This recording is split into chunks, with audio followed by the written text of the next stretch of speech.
An hour of testimony in today, and I don't feel that great tonight, but I still wanted to pop on because I am going to rewatch um, Katie Richins' testimony, who is Eric's sister.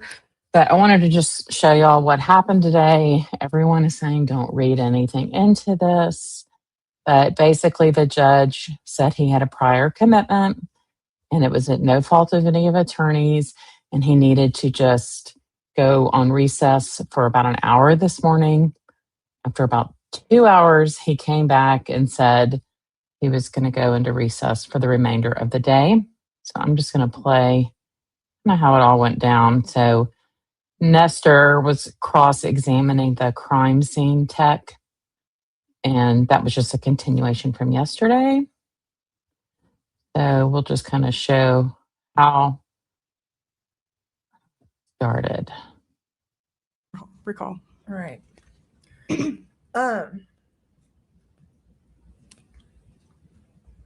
Was it your understanding? You okay? I just need some napkins. Sorry. Oh, do we have some? Ms. Nestor, I have a scheduling conflict at 9:30. Is this an appropriate place to pause? Sure is. Ladies and gentlemen, this is no fault of the attorneys. I have an unavoidable scheduling conflict from 9:30 to 10:30. We didn't want to lose all of that time this morning. We have gotten as much done as we could. We're going to take a recess. Fair reminder, please don't talk about this case or anything related to it. You are free to talk about everything else. Current events, your family's sports, whether the Spurs are actually going to make it to the finals. That's all fair game. But please, no talking about this case. You are allowed to use your personal devices during this recess, but do not use them to post about the case or to do any research, and please avoid any social media or other reports about the case during that time. Thank you for your patience. I promise we'll get back on the record as soon as we can. Please rise for the jury.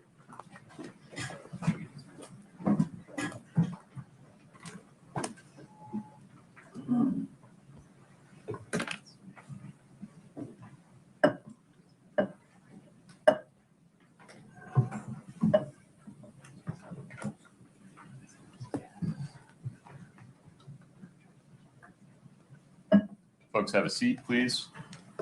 Ms. Gibson, during this break, like overnight, you are proverbially still on stand. Please isolate yourself. Don't confer with anyone. Okay. The court is in recess until 10:30. Thank you for your time.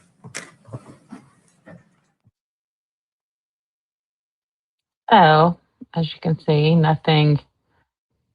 I mean, everyone looked like they weren't too shocked. And then about 2 hours later, by the way, if anybody's posting comments, I'm not seeing them. But that's, more lovely StreamYard. And by the way, this is going to be, you're not going to be able to really hear it, even though you're going to see him talking. The sound wasn't cut on quite yet, but then we'll hear him for just a little bit. But this was before they recess. This was even like before lunchtime today.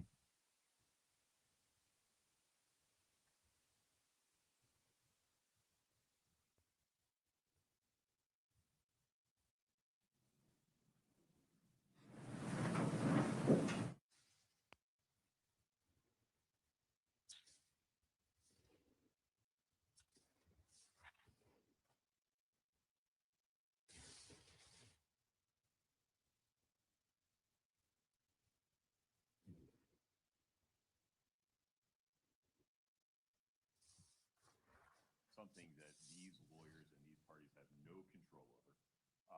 I am recessing for the rest of the day. We will have you come back tomorrow morning, ready to go at 8:30 a.m. Between now and then, same instructions. Please do not speak about this case with anyone. Please do not allow anyone to speak about the case to you. Please do not read, listen to, or watch any reports about this case from any source. You just have to affirmatively avoid those things. Please don't do any searches on the internet about this case at all. Thank you for your patience. Please travel safe. We'll see you tomorrow morning, 8:30 a.m. Please rise for Aw, the jury. Kouri looks devastated. I mean, I think they shopped at the same place where they got Donna Adelson's clothes. What is that blouse? I think that's supposed to be tucked in to give like a drape neck effect. Y'all look at her. She looks scared to me. Let's have a seat. Ms. Gibson, may I have a brief conversation with you? You don't need the bin. You can leave that there for a moment if you want. Mr. Palmer will watch over it. You can just step to the podium for a moment. I apologize for this delay. Can you be here ready to go at 8:30 tomorrow morning? Yes. Okay. Do you understand that you are still, in effect, under oath and on the stand, so you cannot confer with anybody about your testimony? Yes. All right. Can you follow that instruction? Yes. Very good. I'll see you tomorrow morning, ready to go at 8:30. Okay. You'll be taking that bin with you, correct? Yes. Very good. Thanks. Thank you. Okay. Mr. Bloodworth, anything else on the record today? No, Your Honor. Ms. Nestor? No, sir. Okay, very good. The court is in recess. Thank you for your patience. So that was it for today. So that crime scene tech, she was on the stand, I don't know, maybe 45 minutes or so. So I thought I was going to stream the opening again just because I think it's awesome. But I think Shaming of Jay, he was doing that. So I don't want to do the same thing. So I thought, so we heard from Katie Richins the other day, or on day one, she was on the stand, and I thought she was a great witness. And then I found this statement. This was from 2 years ago. This is Amy Richins, so another sister. It's about 13 minutes, and it was a like a victim impact statement that she gave for why she wanted Kouri Richins to be left in jail. So I thought I would play this, and then we'll play Katie's testimony. Looks like some comments are kind of coming in. I've heard there's some issues with chats. So play this. Dear Judge Mrazik, I'm here today to represent my brother, Eric Eugene Richins, whose life was taken in a senseless act of poisoning on March 3rd, 2022. His wife, the defendant, has been accused of committing this crime. If she is found guilty, she has committed the ultimate act of betrayal. Eric is gone, and I am brokenhearted. He was my best friend and protector. The feeling of loss is so great it is visceral. And with the sorrow comes a wave of panic at not being able to see him again. I can never talk to him, never hug him again, and never more be a part of his life. Eric's world revolved around his family, his love for hunting, the family cattle ranch, and his intense drive as a successful entrepreneur. Being born into the Richins legacy shaped Eric's formative years and resulted in a lifetime of hard work, dedication, and fierce loyalty. At an early age, Eric learned the joys of keeping horses and cows around. He spent countless hours helping our dad work the ranch, hauling hay, feeding the animals, and mending fences. He loved our family unconditionally and was a devoted son, brother, uncle, and father. Eric was a family man who always strove to be the absolute best father and husband. He was an attentive and loving father to his 3 sons and a devoted husband to his wife of almost 9 years, Kouri, the defendant. Eric did absolutely everything in his power to provide his family and his 3 sons with every possible opportunity to learn, grow, and have fun. He was the coach or assistant coach on all his boys' teams, which included soccer, basketball, and baseball. He spent countless hours coaching and teaching the boys to play aggressive and give it their all. Eric truly cared about every single child he coached and wanted the absolute best for all of them. There was never a dull moment when you were around Eric, whether it was him showing up to a family dinner with. Okay, so YouTube's definitely having a chat issue. I've tried to post comments and they're all blocked, but I've heard other people are too. Thank you, Amy, for letting me know. This is Amy Richins, Eric's sister. This was 2 years ago in a hearing, and she's testifying why she wants Kouri to remain in jail. So I'm just going to keep playing this, and then we're going to watch Katie's testimony from day one. No socks or the sleeves torn off of his shirt because he had to make an emergency bathroom stop along the way. Or his calling to tell you he rolled the four-wheeler for the upteenth time is stuck and he needs you to come get him. It was never boring. Eric loved to have fun and always wanted to make sure everyone else did as well. He owned almost every motorized toy possible, from four-wheelers and side-by-sides to trucks and snowmobiles, and was so excited to share those with his sons. He had the perfect combination of business sense and foresight. He built a very successful masonry business from the ground up and helped many friends do the same. He had a special ability to build close relationships with everyone he worked with, which really allowed his business to thrive. Eric loved every aspect of his job, but most of all, he loved the people he worked for and those he worked with. Eric faithfully supported organizations that he truly believed in. He never was one that wanted recognition or accolades. He did most things anonymously and without recognition. Eric was a true champion of all people. It did not matter if you were an employee, friend, family, or the next random person walking down the street. If you needed anything, you could count on him. He truly cared about each person he met. Eric loved fully, laughed loudly, and lived life with reckless abandon. He enjoyed great adventures to far-off places, but also cherished the small and finer things in life. No obstacle was too great for Eric. He simply viewed each one as a challenge. No peak was too high, and the next adventure was always just around the next bend. Words cannot describe the loneliness and loss that is felt in every heart that was lucky enough to know him. Eric was such an inspiration and role model for us all. His loss has created a Grand Canyon-sized hole in this community. Except instead of taking millions of years to slowly form, our worlds change overnight. His three boys' entire worlds and their perspectives on life changed. None of our lives will ever be the same. Eric died under horrendous circumstances. I am tormented at the thought of what he endured. I play it out in my mind. I go through the terrible sequence of events. I wonder when he realized he was in mortal danger. I wonder what Kouri may have said to him in his last moments.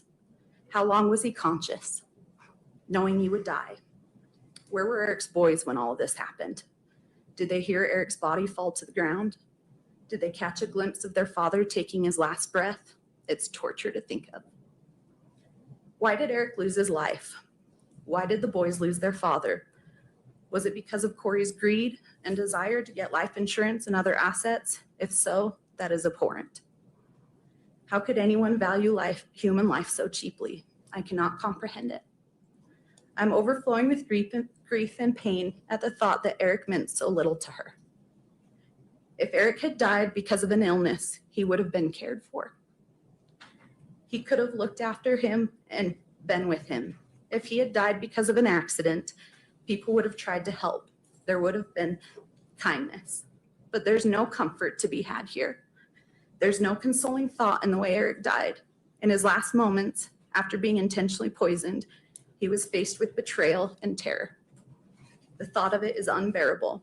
I am haunted by the horror of it. This last year has been a living hell for our family. We have watched as Kouri has paraded around portraying herself as a grieving widow and victim while trying to profit from the death of my brother. Both by trying to profit from a book about his death and trying to get life insurance and assets that should go exactly where Eric wanted them to his boys.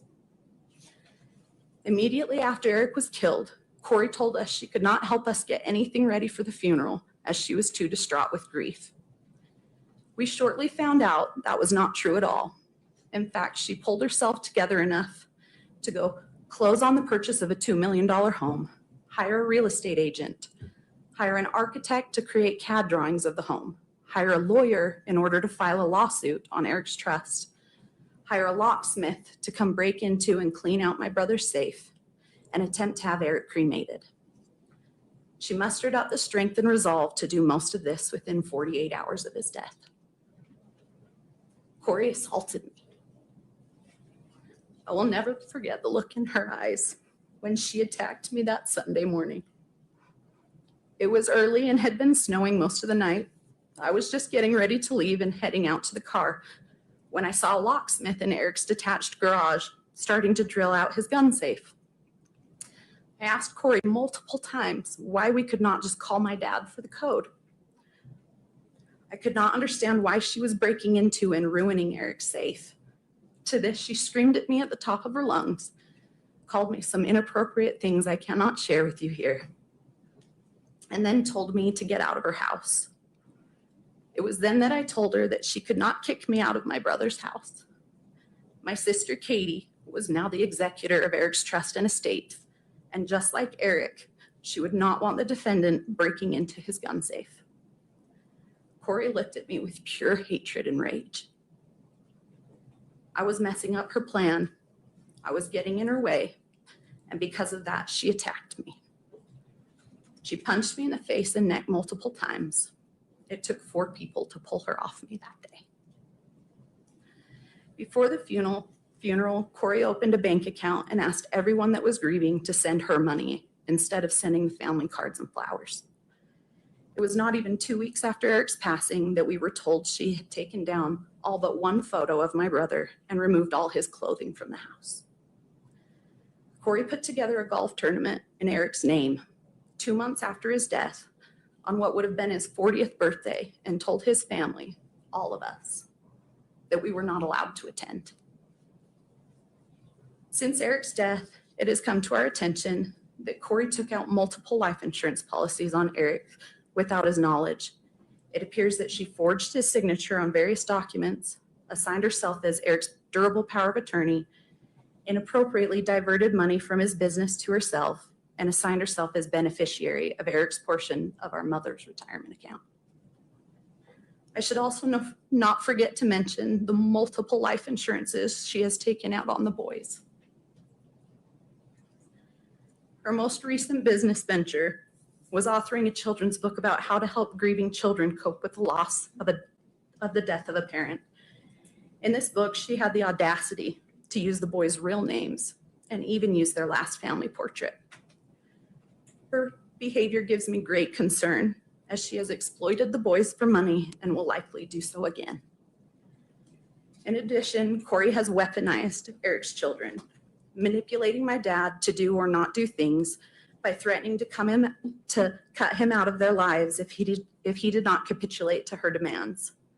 She similarly deprived the boys of contact with myself, my sister, and her daughters, unless we agreed to give her the money in Eric's trust. Money that Eric wanted to go to his 3 children. As if that were not enough, I've been told that Kouri started telling their 3 little boys that none of Eric's family or friends loved them. She apparently told them none of us cared for them or wanted to be around them, even though that is the exact opposite of what was happening. We all want nothing more than to be there for those 3 little boys, my nephews, yet Kouri has made sure to cut us out of every aspect of their lives. This is all just a brief summary and the start of what our family has been through over the last year.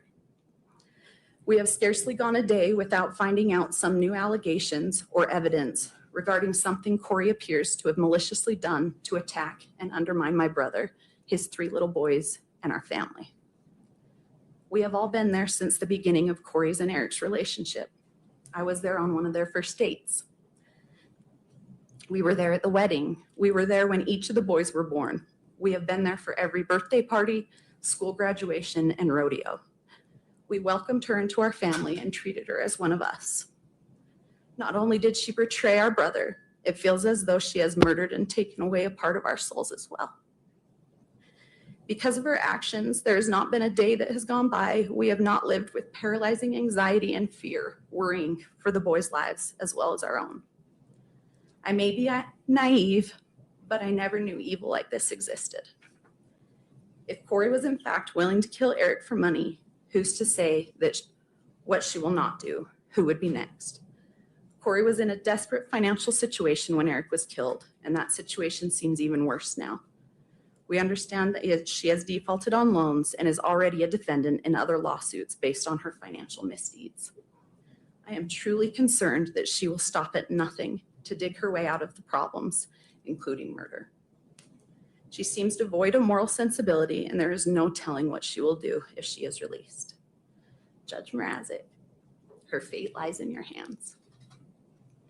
Please do not allow Kouri to use the fraudulent life insurance proceeds to get out on bail. That would be morally reprehensible. Please do not allow Kouri to take advantage and make a mockery of our justice and legal system anymore. She has done enough. Please do not allow Kouri to hurt Eric's memory, our family, friends, and community anymore. We have been through enough.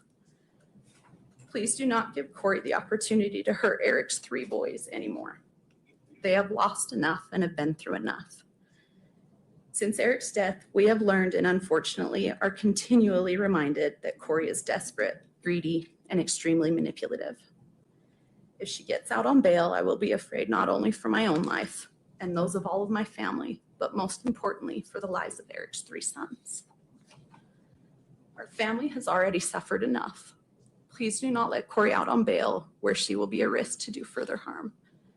Please protect what Eric put his life on the line for, his 3 boys. Thank you. Amy, thank you. Wow. I did not know about the assault.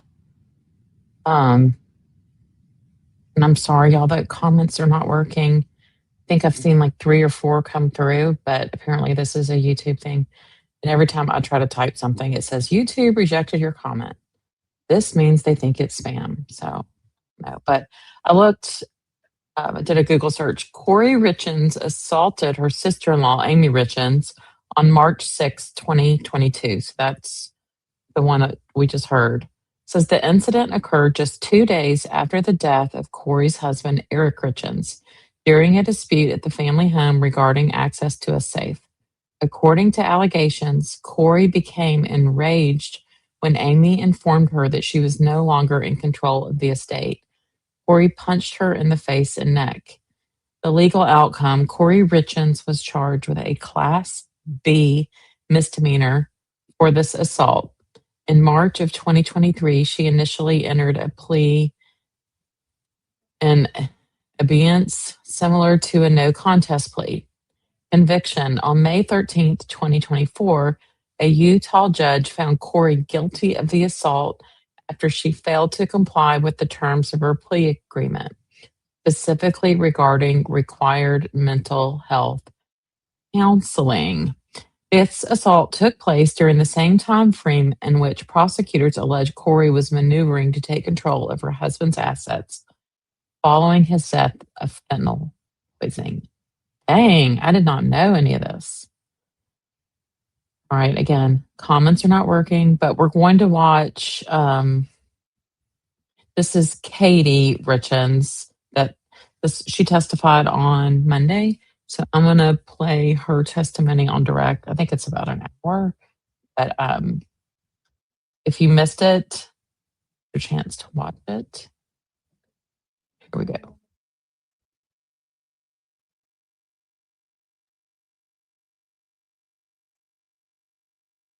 And share it.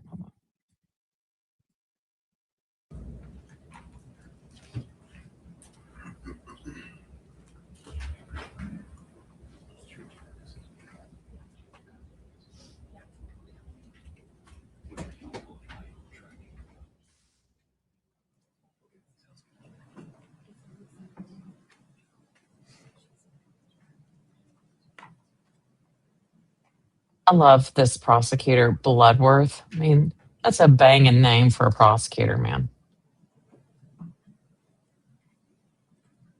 He's solid.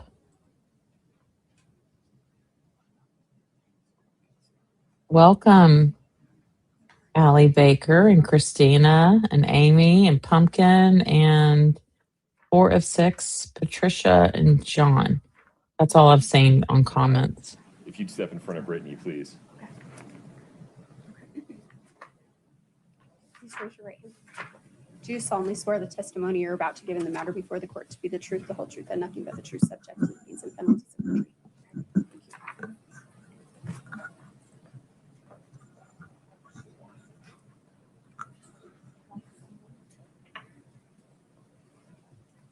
Feel free to move that chair wherever you're comfortable. You can also move the mic. Okay, There you go. perfect. Thank you. Thank you. Mr. Bloodworth, please proceed. Thank you, Your Honor. Good morning, ma'am. Good morning. What is your name? Katie Richins Benson. And is your last name spelled Richins-Benson? You got it. Okay. I'm going to stand here because I would like you to address the jury. And I'm hoping that if I stand close to the jury, if you mistakenly shift to me, you're still addressing them.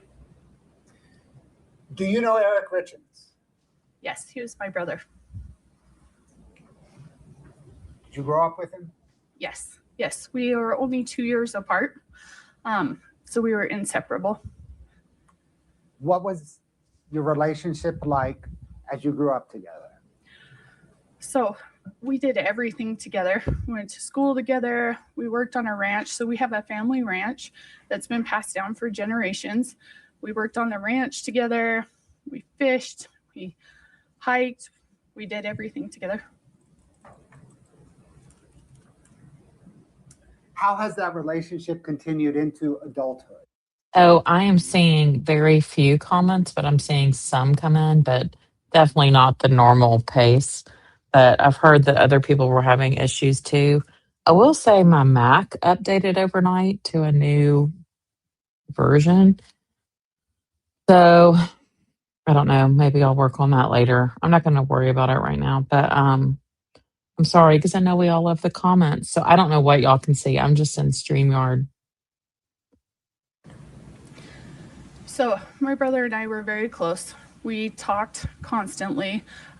We spent holidays together. We had our families together. So our kids are very close in age. We did lots of activities with our kids together. Like I said, we had them on the ranch all the time together. Talked on the phone almost daily.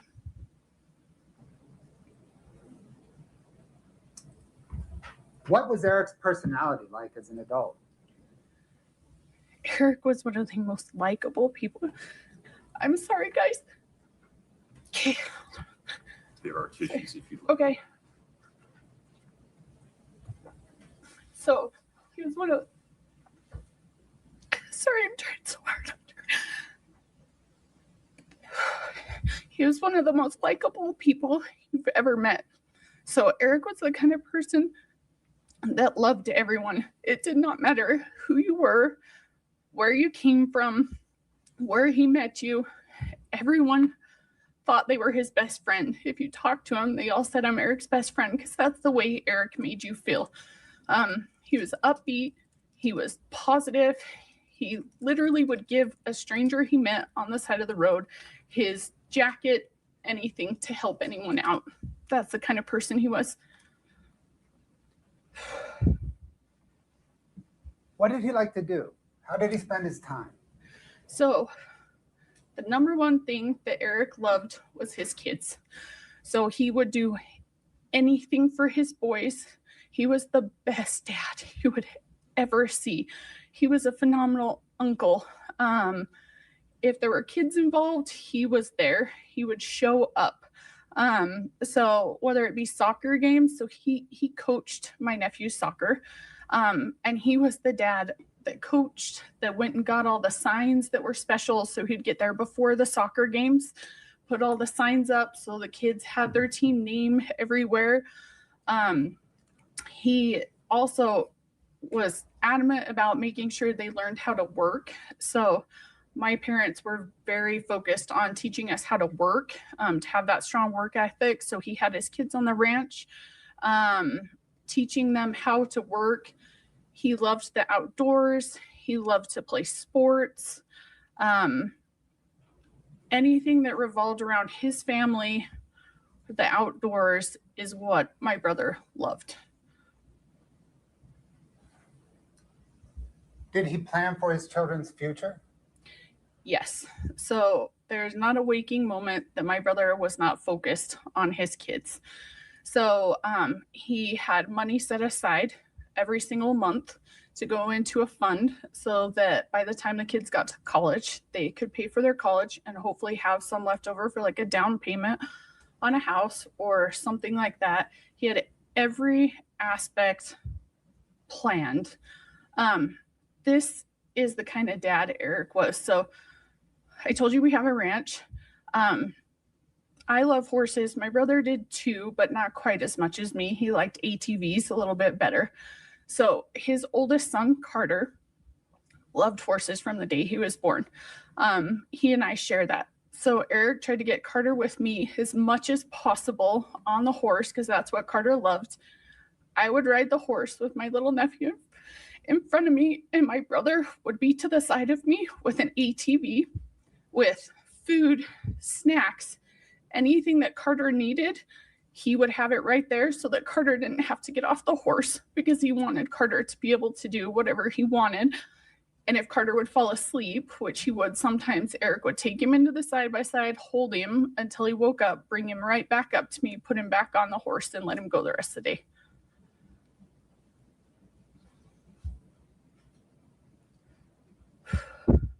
Have you ever observed Eric sick or injured? Yes. So my brother and I are very close. And so when he was an adult, he played sports all growing up.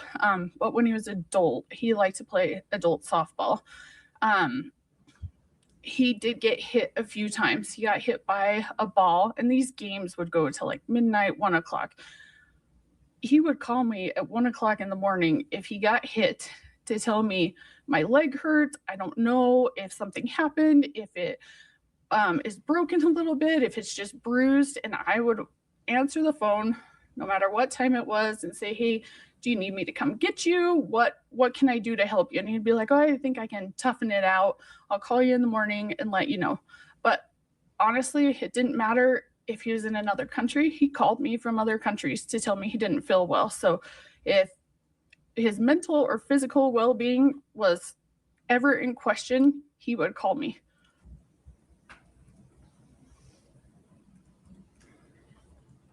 Other than allergy medication, have you ever seen Eric use an over-the-counter drug? The only thing I've ever seen him use is Advil. Have you ever seen Eric use prescription drugs? No. Have you ever seen Eric use illicit drugs? No. Growing up, my mom was a drug and alcohol counselor. She taught us the dangers of those and really ingrained that in us. Were you and Eric working on any future plans when he died? Yes. So we were planning a trip to Disneyland that year to take our kids. He has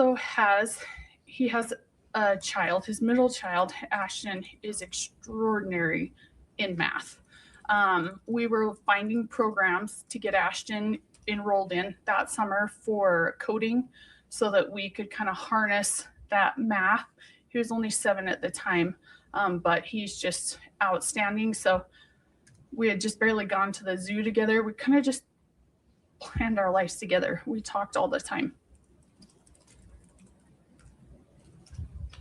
Are you familiar with the home that Eric lived in when he died? Yes, I owned it and I sold it to my brother. Scott, if you can bring up 1-1, please, for Your Honor, for everybody but the jury.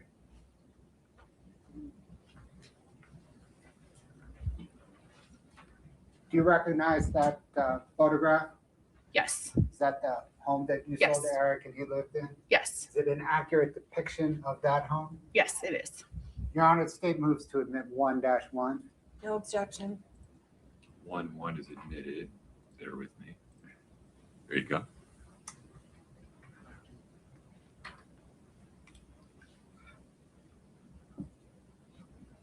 Where, Ms. Richins Benson, is that home located? That is in Francis, Utah. And is it, it looks like it's on a cul-de-sac. Is it on a cul-de-sac? Correct. It's on a cul-de-sac. When did you sell him the home? In the latter part of 2012.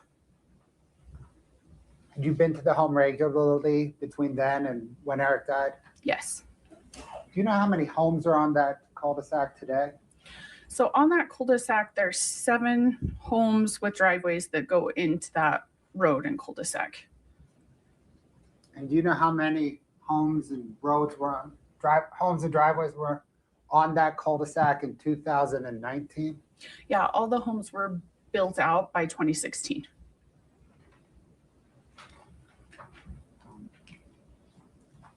Thanks, Scott.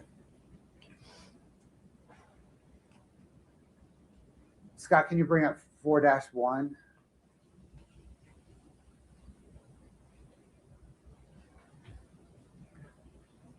Can you scroll through it, please?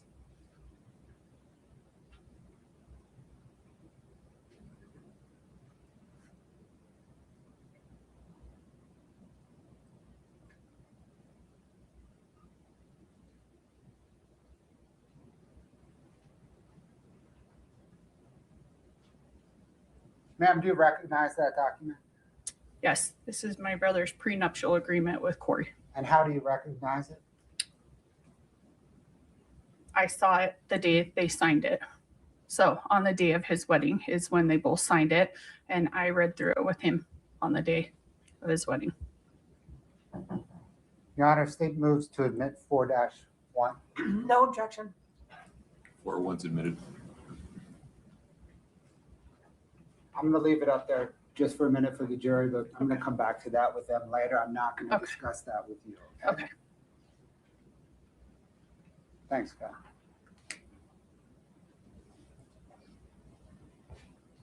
I would like to turn now to the morning that Eric died. Did there come a time in the early morning of March 4th, 2022, that you received a phone call about Eric? Yes, it was early in the morning.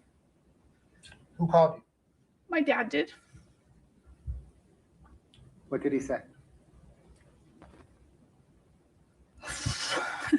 It's not easy. He was screaming and crying and said, Eric's not breathing, Eric's not breathing. Where were you when you received that call? So my daughter was sick. She was only 3 at the time. She'd just thrown up. I had taken her out of her room and brought her into my room. And I had just set her on the bed, and my husband had gone into the room to check on my other daughter that was a little bit older to make sure she was okay. I just set her on the bed, and I had my phone with me. I set it on the bed, and I saw my dad calling. And I picked up and said, Dad, how did you know I was up with my sick little girl? And he started, whew. That's when he said, Eric's not breathing, Eric's not breathing. I screamed. I fell to the floor. My husband heard me and came running in, and I was screaming, he's not breathing. My husband thought that it was my daughter since she had just thrown up. So he ran over to her and said, she's okay, Katie, she's okay. And I said, no, it's Eric. And so I picked up my daughter that was right there. My husband went and got my other baby out of bed, and we ran out of the house.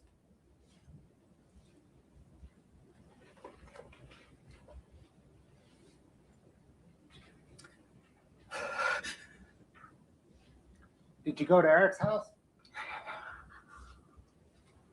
Yeah, we went straight to my brother's house. Who was there when you arrived? Sorry, guys. This was the worst in my life. I'm sorry.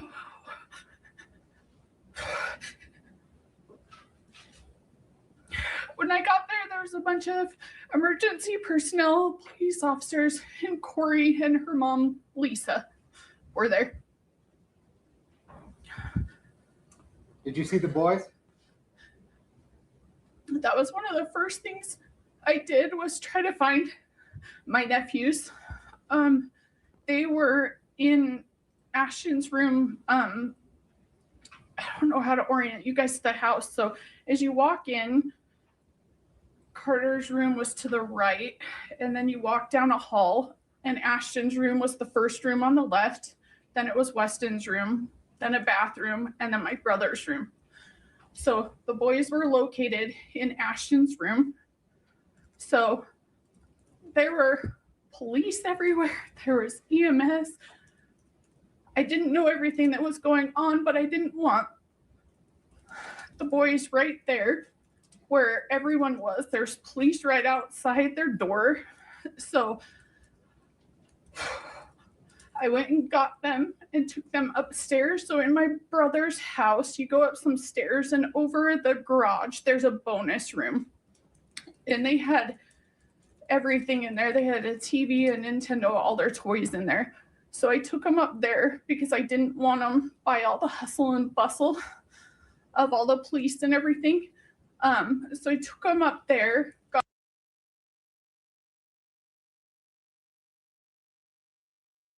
Hey, so I'm seeing some comments, but not many. I went on YouTube on my app on my iPhone and I posted some comments, but then I didn't see any. But I've seen maybe 10 comments, and then I'm seeing some comments in Arabic, and I don't know. I don't know what's going on, but it's just a strange night. Maybe Kouri Richins has broken the internet.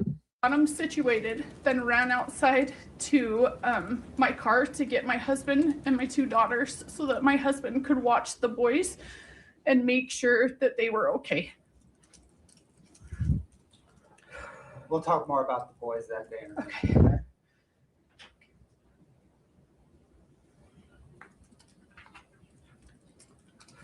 Were you able to observe Kouri Richins that morning? Yes, I did. When you walked into the home, what were your immediate observations of her? So like I had told you, we had gone on plenty of family vacations together. Kouri had been on the family vacations with us. I walked in, I kind of flung through the door, and I saw Kouri standing on the other side of the staircase. She just shook her head at me. Sorry, guys, bear with me. I apologize. And I knew right then my brother was gone. And I fell to the floor. She stayed over there. I observed that she was not how she normally was when we would go on overnights. She was very well put together. She had a matching pajama-esque outfit on. Her hair was all done up. She wasn't crying like I was. She wasn't hysterical. Just stood there and shook her head no at me.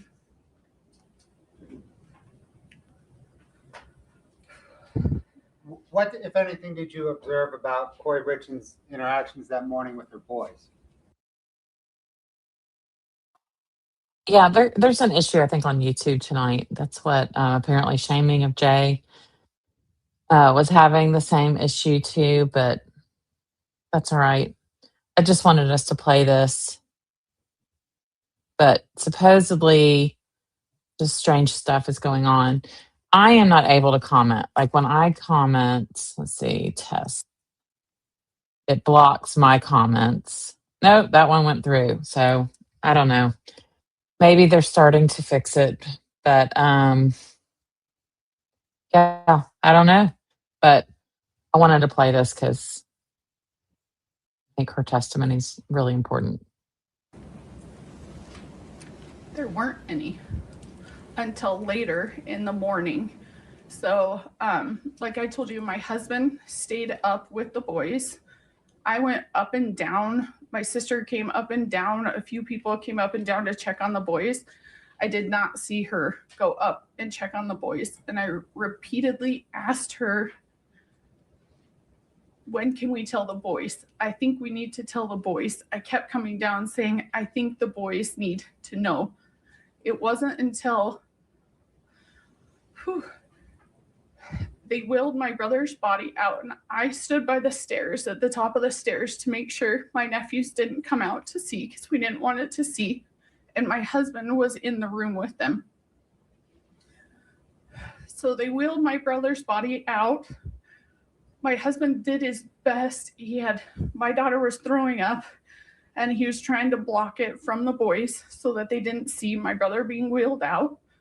The boys did see my brother being wheeled out. My husband came out and told me that they were upset. And so we walked down and talked to Lisa, Kouri's mom, and Kouri again. And I said, the boys are really upset. They just saw Eric wheeled out. I think we need to tell them. And Lisa said, I guess we better. And Kouri said, yep, bring him down. So then we brought him down. And that's the first I saw her interact with him.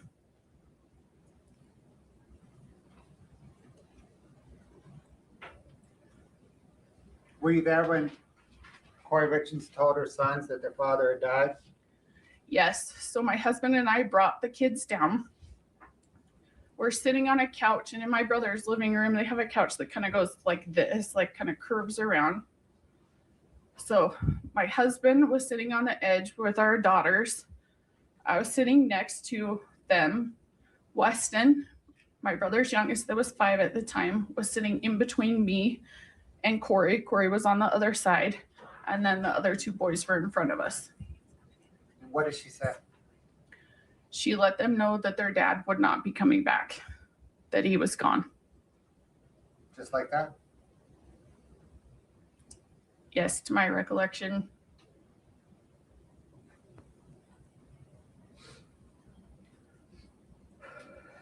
Did there come a time shortly after that when she spoke alone with her middle son, Ashton? Yeah, so right after she told the kids, Ashton got upset and went to his room. So his room was that room that they had been in. I went and checked on Ashton multiple times, and I remember him on his bed. He was on his bed with his covers pulled up, and I sat on the bed and I tried to console him, but he wanted his mom. I tried so hard to console him, but he wanted his mom. So I came out and told Kouri that Ashton was very upset and I thought she should go in. Took me a couple times of coming out to tell her. And I finally came out and I said, Kouri, I'm not his mom. I'm not his dad. He just lost his dad. He's very upset. I cannot console him. Can you please come in and talk to him? So she came into the room to talk to him. He got out of bed and ran to her. So they met kind of in the middle of the room. They held on to each other and then sat down on the floor. And I sat right next to him. What did they discuss? She was just consoling him. So just trying to get him to calm down. Right, that with Ashton, is that what you mean? Yeah. What did they discuss? She was just trying to console him. Did they discuss Eric's Apple Watch? They discussed Eric's Apple Watch later. Okay, so So- we'll get to that. Okay. Sorry. Oh, no, it's okay. Did there come a time when Kouri Richins was consoling Ashton there and she was interrupted? Yes. So Brianne Sorensen, which I believe was Ronnie, Kouri's brother's fiance at the time, I think they were engaged at the time, she came in to talk to Kouri. It was really interesting because Kouri was consoling, and then she immediately kind of stopped and focused on, they would call her Bree. And Bree started talking about the closing of the Midway Mansion. Say, Your Honor? Do we need to go into that, Mr. Bloodworth? I guess what I'm saying is anything further regarding that necessary to develop the upcoming testimony? Your Honor, the state's next question will be, how did Kouri react? Oh, okay. Yeah. So sustained. What Bree said is not admissible. Don't consider it. Well, Your Honor, the content of the call, the content of the discussion. Well, Kouri's side of it is not what they're objecting to. I think it's just that fact. Am I right, Ms. Nestor? Yes, Your Honor. Yeah. We're objecting to what Bree said. Okay, this is Katie Benson Richins' testimony. She was the second witness called on the first day. Today, court was only about 40 minutes. The judge had to go into recess, that it would be an hour. Then he came back after 2 hours. He just said it was something else, nothing to do with these attorneys. I don't know. I think it's all very strange, but what do I know? So I thought we could rewatch Katie's because hers is really good.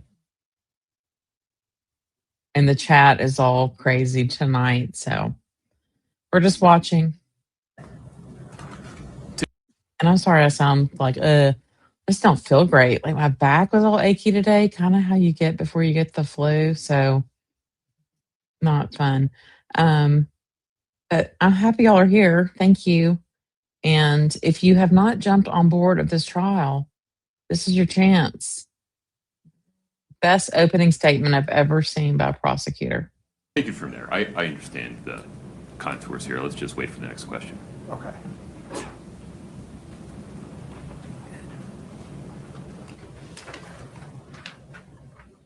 How did Kouri react to what Bree said? Kouri was very businesslike, very telling Bree exactly what to do. And This Katie, this woman is determined. Like she's the friend you want. I know some people were like, "Oh, I didn't think she came across great." I do. Very passionate. I mean, can you imagine having her on your case, like to defend you or to speak up for you? She's the advocate. Thank God those boys have her. And thank you. I hope I feel better. There have been several people with the flu at work, so I'm freaking out. If I get it, ooh. But you know what? I'll get to stay home and watch this. I was dumbfounded.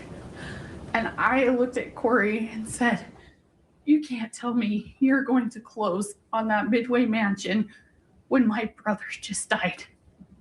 And she looked at me matter of fact and said, "Yeah, absolutely. He has nothing to do with it. The money's already gone through. It's all my business. I'm going to."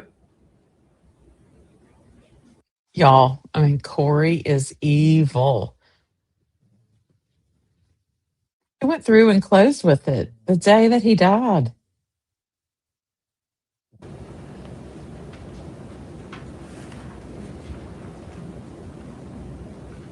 Mm. What about the Apple Watch? So the Apple Watch, Ashton, once he eventually came out of his room, he went and got my brother's Apple Watch. Kouri was standing by him. She took it from him and he said, "I want my dad's watch." So I watched her take the watch.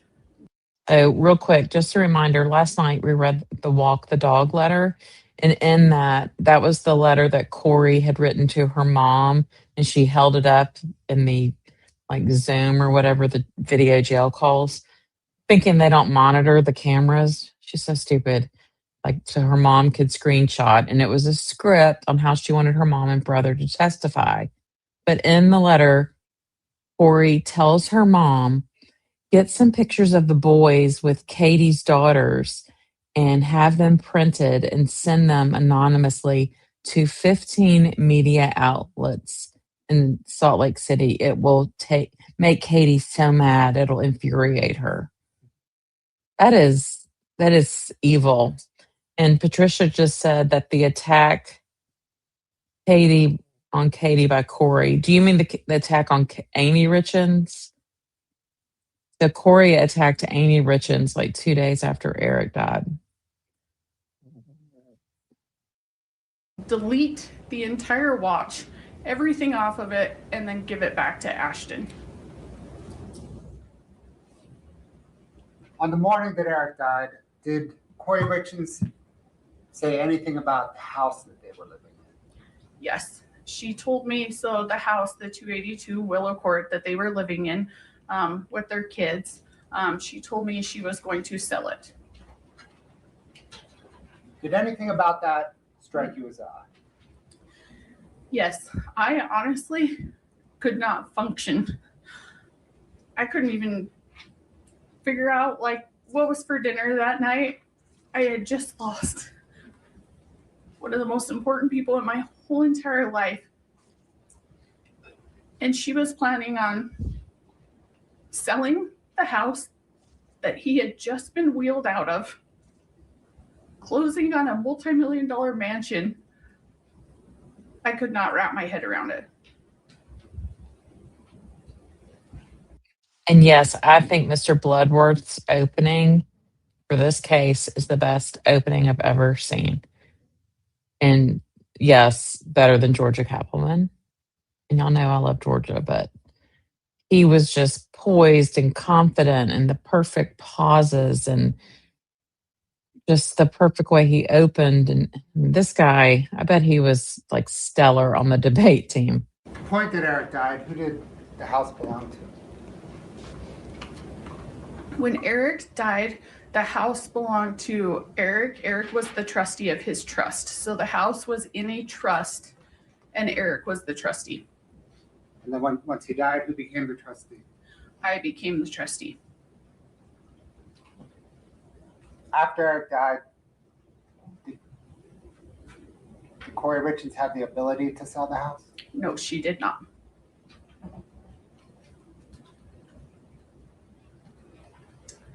That morning, did Kouri Richins say anything about Eric's stonemasonry business? Yes. She had a plan for how she was going to run his stonemasonry business. She was going to hire one of his best friends. His name is TJ. TJ worked for Eric's business partner's dad and had grown up working with Eric and Eric's business partner, Kouri, and Cody's family in their family business. And he still worked with Cody's dad, Shannon. So she said that she was going to hire TJ to run Eric's portion of the business for her and that he would take care of all of it. So am I right that the morning of Eric's death, Kouri Richins told you her plans on purchasing the Midway Mansion, selling the home she lived in, and running Eric Richins' business? Correct. Do you recall a family meeting that was held on March the 5th, 2022, the day after Eric died? Yes, I do. What was the purpose of that meeting? It was to start preparing for the services for Eric. And who participated in the meeting? So myself, my husband, Clint, my sister was there, Amy, her husband, Andrew, my dad, Gene, his friend, Tisha, Corey's brother, Ronald Darden, or Ronnie, as they call him, her half-brother, DJ, her, I believe Bree was there as well, his fiance, and then her mother, Lisa. Did you know Eric's wishes regarding burial Yes, my brother wanted to be buried. as opposed to cremation? Yes, my family is very big on burial and not cremation.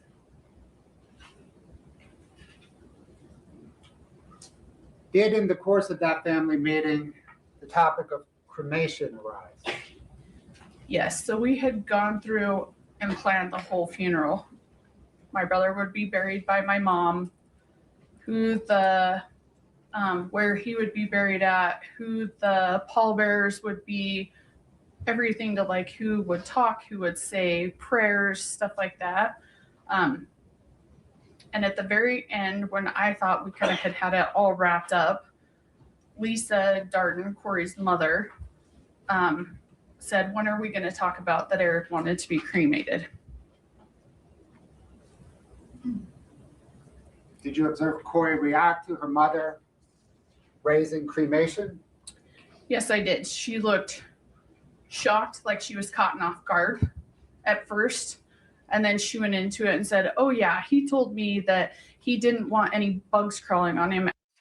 Wow. So they've all planned out the funeral, and Lisa comes in, Corey's mom, and says, oh, he wanted to be cremated. But y'all know what that was, because she's thinking if we can get his body cremated, that way, if later on they investigate this and exhume it, because that happens, because they, he overdosed, or not overdosed intentionally, they poisoned him.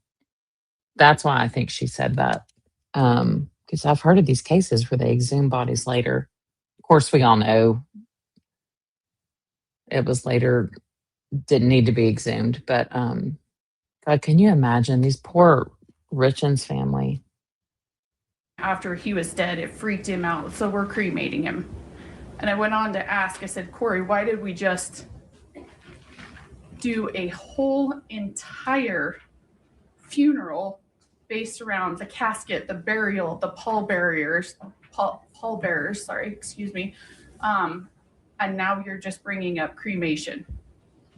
And she played it off and said, oh, well, isn't that what you do when you cremate them?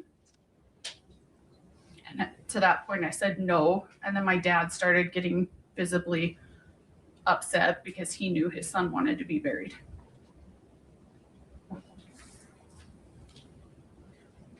I need to take care of some business with handwriting samples now, okay? Okay. Your Honor, may I approach? Of course. I'm heading to witness 8-49. Ms. Richins Benson, are you familiar with that exhibit? Yes, I am. Generally, what is it? So these are all handwriting samples from my brother, whether it be when he signed his name for stuff at work or for his will, any of that stuff.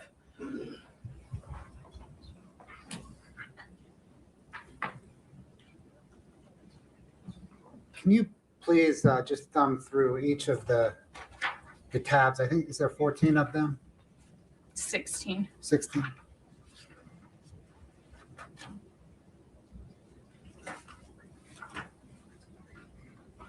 Do I have to pay super close attention or am I okay? No, I just want to make sure you know what they are. Okay. You've seen them before?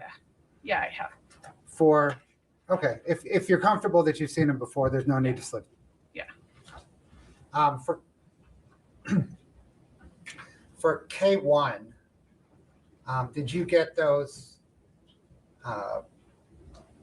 documents from the lender on the 282 Willow Creek Road property? Correct. And are they accurate copies of what you received from the lender? Yes. Did you then submit those to the Bennett Tueller law firm? Correct. On K2, did you receive those haircut receipts from Kouri, right? Yeah. So they are also receipts from like Wasatch Steel, different. I know there is a haircut one in here, but yeah, Okay, they're did all you different receive those receipts. receipts Yeah. from Kouri, right? Yeah.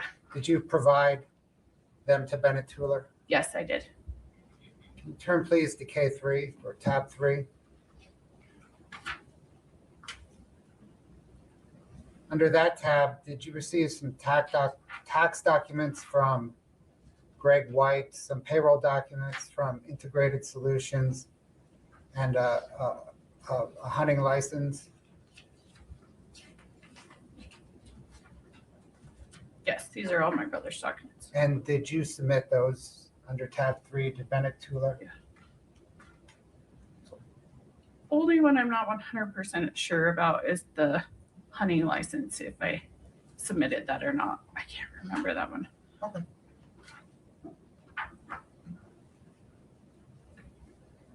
On K4, did you receive the check there from Allison, right? Correct. And did you get the loan documents on K4 from the lender on the 282 Willow Creek Road property? Yes. Did you submit those documents to tab 4 to Bennett Tueller? Yes.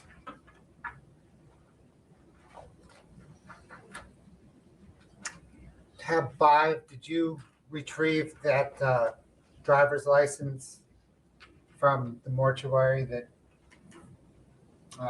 Eric's body was taken to? Yes. And did you submit that to Bennett Tueller? Yes. For tab 7, skipping 6, going to 7, did you receive those various construction contracts from Kouri Wright? Yes. And then did you give them to Bennett Tueller? Correct.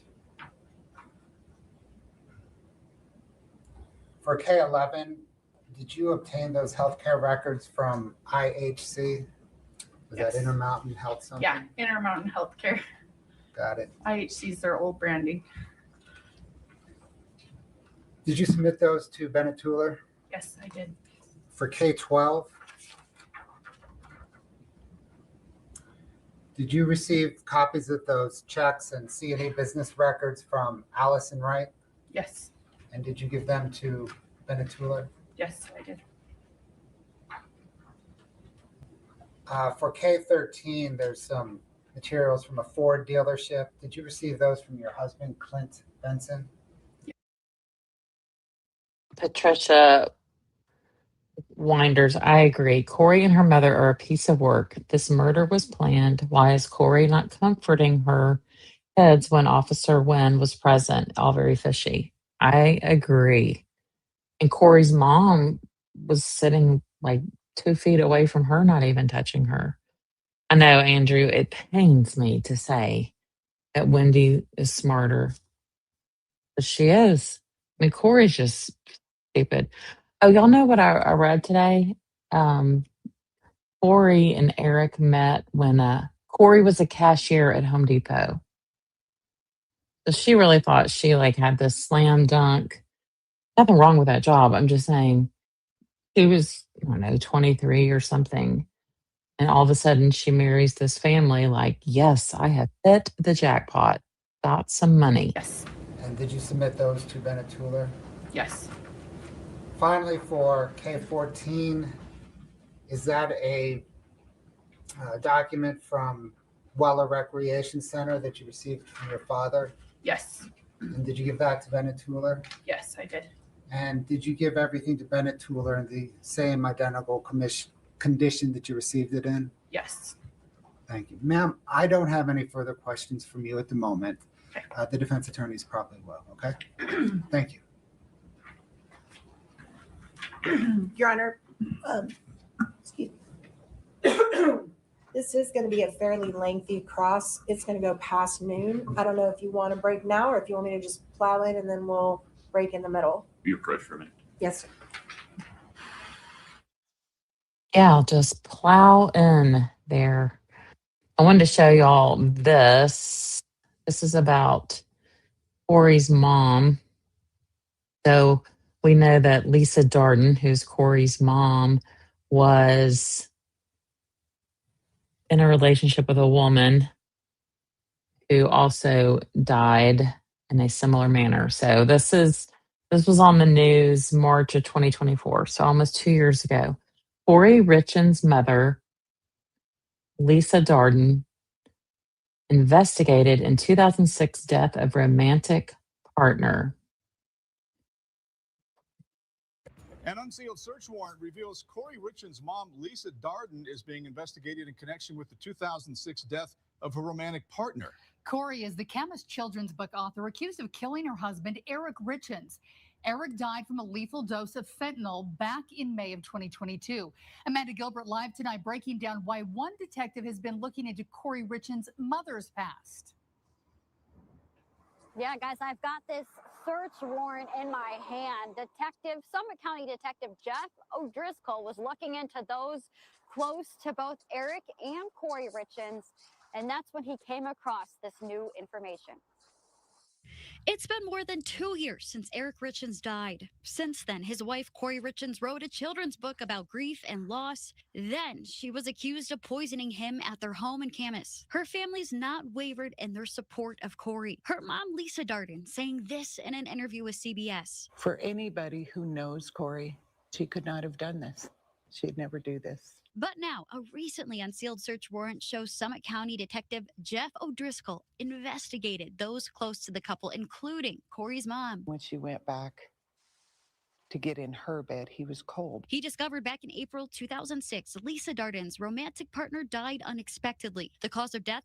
Ruled drug poisoning from an overdose of oxycodone. O'Driscoll wrote further investigation showed that Lisa Darden had been named as the beneficiary of her partner's estate a short time before her death. The detective would go on to write in the search warrant, based on Lisa Darden's proximity to her partner's suspicious overdose death and her relationship with Kouri, it is possible she was involved in planning and orchestrating Eric's death. I asked a defense attorney, Nathan Evershed, who's not connected to this case, what these new details could mean. This is a very legally juicy issue. This is something that is going to be investigated. He says it becomes a question of, well, certainly one of the things that the government is going to point out to is just like, what are the just chances of this? And I did reach out to Kouri Richins' defense attorney, Sky Lazaro. She shared a statement with me, which reads in part, Summit County is well aware that opioid addiction, fentanyl overdose is a rampant problem throughout the country. The fact that Miss Darden's significant other was one of the millions that suffered from and ultimately succumbed to opioid addiction is hardly suspicious. It is tragic and unfortunately quite common. For the rest of that full statement, head to our news app. Also for more details from the search warrant. Amanda Gilbert, KUTV. Oh, I could not find the name of this lover or whatever of Lisa Darden that died in 2006. But I'm curious if they're still investigating her. Go Beeves, you said, did y'all see that document about Sig's and Katie's kids being taken care of? Hence their silence on Wendy. Yeah, I think you're talking about, was that with Sigfredo's appellate attorney? And he's basically saying that, your kids are being taken care of. You need to come clean on that. Crazy. Nothing would surprise me. Patricia Burns. Yeah, in the body cam, the dog tries to approach Kouri and she completely ignores the dog. I know, I thought that was so strange. If I am devastated and sobbing and my dog comes near me, I'm going to be hugging on her or him. Yeah, Crash, that's true. Her mom's voice on the phone call did not sound shocked one bit. You're right. Andrew, yes, they're as cold as ice. Sacrificed his life. Yep, Spill. She was the cashier in Home Depot and then got greedier and greedier. Crash, I have a sister-in-law like that. She got her hooks into my brother early on for money. Luckily, he's still alive. Oh, man. Mia, Kouri deliberately got the job position as a cashier at Home Depot because she was trolling for rich builders. Yeah, you know what? You're probably right. Giacomo, yes. Kouri has better hair than Wendy, but that definitely is not saying much. Oh, I know. Yeah, was the woman cremated? I bet she was, but I don't know. John Smith, but the rest of the family was jealous of her because she had built $1 million business that was $4 million in the hole, right? I mean, anybody can quote build a business that's in the negative. Yeah, go Beeves. Kouri's mom wanted full unfettered access to the kids too. Yeah, they are despicable. This just shows that evil is out there. Andrew, what's the difference between partner and romantic partner? That's a good question. Okay, I guess I'm going to play the cross of Katie. We can watch Miss Nestor at work. Patricia Burns. Kouri's next book title will be Mommy is Never Coming Home. Oh, here, let's share John's song again. I'll pull that up. So the chat at the moment is working. I don't want to jinx it. Yeah, did Lisa have tweezers? I mean, seriously, these people are rotten. I can't believe Kouri was such an idiot to stick the tweezers in her jacket pocket. I mean, okay. Oh, thanks. I just saw, John, that you said that I could play your songs anytime. Thank you. And I know, Christina, I owe you an email. All right, John Smith, who's in the chat, wrote this. It's great.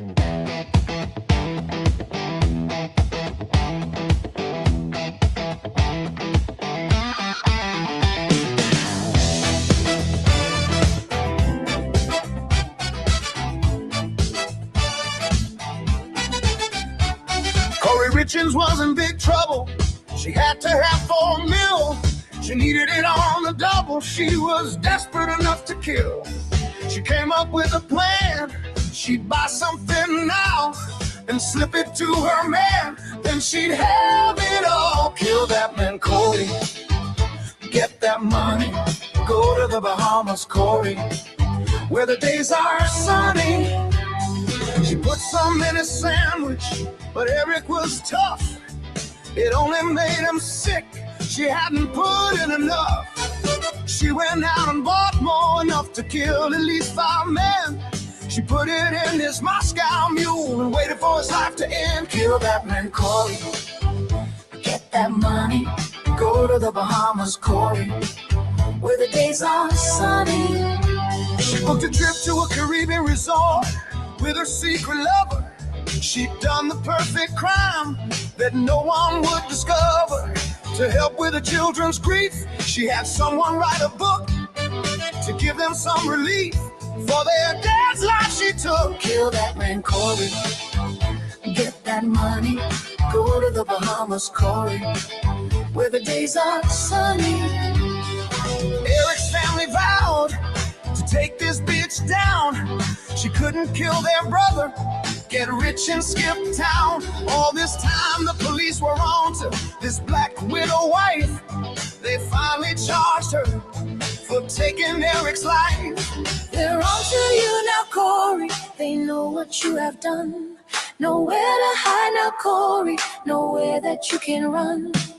While she was in jail, waiting for her trial, she came up with a scheme and she charmed them with her smile. She called it Walk the Dog, even the title sounded funky, to get her brother to lie and say Eric was a junkie. They're on to you now, Kouri. They know what you have done. Nowhere to hide now, Kouri. Nowhere that you can run. The guards searched her cell and found her little letter. They gave it to the prosecution. The evidence just kept getting better. Her own lawyer dropped her. Was it for her lies or no money? Shortly after Walk the Dog, the coincidence seems funny. Walk that dog, Kouri. Suck your brother in. They found your letter, Kouri. No way that you can win. She can't put it off any longer. Her trial is finally here. The jury will see the evidence that to us is crystal clear. She's now on trial for murder and other things that were charged. No more spending Eric's money. No more living large. Walk that dog, Kouri. Suck your brother in. They found your letter, Kouri. No way that you can win. Soon it will be up to the jury to get justice for this dark soul. It won't bring Eric back. It won't make their family whole. When the verdict says guilty, Kouri will never again be free. This bitch can walk the dog straight to the penitentiary. Go on to prison, Kouri. Just go away. You killed a good man, Kouri, and threw your life away. You killed a good man, Kouri, and threw your life away.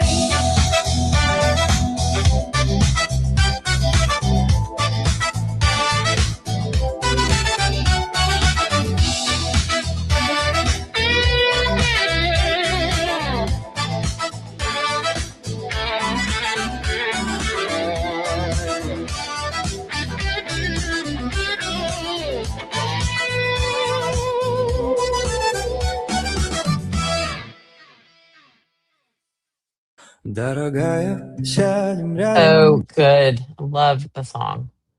It's amazing. Okay, so back to the y'all are asking about Big Fredo and Katie and how are the kids being paid off or the kids being taken care of. So the appellate attorney alludes to the fact that basically Sigfredo's never going to get a new trial. And the only way to do it, I think, is to come clean because he knows what really went on. And he mentioned something like your kids could be taken care of. I mean, we haven't seen proof, but nothing would surprise me. John Smith, love that song. I like that one a lot. All right, I'm going to play the cross.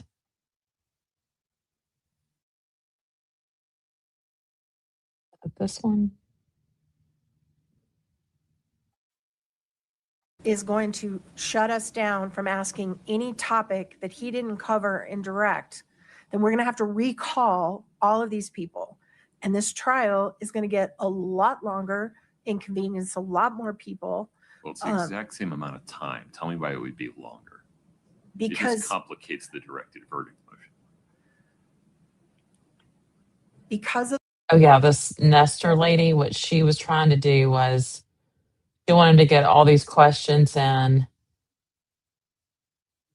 on Katie while the state had called her as a witness because they had named her on the defense list too.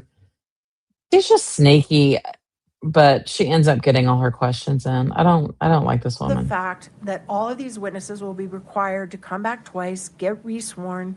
We're going to have to lay foundation again that's already been laid to refresh the memory of jurors. We're going to have to go back over topics that have already been talked about just to refresh the memory of the jurors. We're going to be using exhibits that are already here, keyed up, ready to go. This court has the ability to control what happens in this courtroom. If you want us to call all these people twice, we will, but it seems a ridiculous imposition of burden on not only the witnesses, but the jurors to have to say, we're going to hear from them now and in 2 weeks from now. There's perfectly within your power to say, we're going to do everything this jury needs to do now. The state has the ability to come back on redirect and address anything that we bring up that they didn't bring up. But it seems a very inefficient way to run a trial. And it seems to be super hard on these witnesses to have to come back here twice and go through this 2 weeks apart. And especially what happens if something happens to them? What happens if she gets sick or she leaves the country and I'm Oh my stuck God, I and cannot I stand didn't this get a woman. chance to redo her? She tested. Mission of the document, the state, of course, is going to admit it. Beginning of this big old trust document was to provide for both my wife and our children during any time I am incapacitated and after my death. That's what's in there. Yes. So Ron, I'm sorry. Can we publish this to the jury? Sure. We're seeing it on our screens, but the jury's not. Yeah, she didn't ask me Can to. you That's fine. publish? Would you like to? Yes, sir. Thank Okay. you. That would be helpful. Thank you, sir. Yep. All right. And you agree that it was your Yes, this is Kouri's attorney, Catherine Nestor. She's in private practice, but she's been appointed by the state and the state of Utah. From what I've read, it's going to end up spending $1.1 million on Kouri's defense. understanding that this trust would provide for both Kouri and the boys. Is that right? It would provide for the beneficiaries, and those four are the beneficiaries. And Kouri was a beneficiary of this trust. She was a beneficiary of the trust. And that's what Eric wanted. I think the document Your speaks Honor, for itself. objection. Yeah. I'll withdraw, Your Honor. Okay. Okay. So basically there was as trustee, what is your understanding of your role as trustee? What is your role? It's to administer the trust. And what does that mean to you? So to carry out my brother's wishes. And with respect to the reality of that, there's a trust that holds assets. Is that your understanding? It holds his assets, whatever they are. Correct. And that includes cash and money and items, right? Yes. And you're supposed to see over that money and those assets Correct, as the trustee. and protect them, right? Correct. And distribute them to the beneficiaries as needed throughout their lifetime. Based on what the trust says. And that's your understanding of kind of your job, right? Correct. And as trustee, you get paid. No. You aren't taking a fee. So my brother did put in the trust that I could be paid and I could reimburse myself for the time spent. I have never once been paid for the time that I spent. So I chose not to. That's very generous of you. And that's because you want those boys to get everything they can, I'm sure. I want all the beneficiaries to get everything they're entitled to. Okay, thank you. So let's say So yes, this Catherine Nestor has been appointed also to take on the accused Charlie Kirk shooter's case. Nestor was hired as an outside defense attorney. This is News Nation website I'm sharing, to represent Robinson by the Utah County Commission after the Utah Public Defender's Office said they cannot take the case. The action fulfills the Commission's constitutional responsibility to ensure that individuals accused of a crime who cannot afford legal representation are provided with a qualified defense. In reaching this agreement, the Commission relied on the advice of an independent criminal defense attorney whom it has retained to advise the Commission in these situations, the Utah Commission said in a statement. The Commission also passed $1 million in staffing additions to help her as well as the prosecution in the alleged shooter's case. Oh, tax dollars at work. 2 months after Eric died, Kouri wanted to buy a car.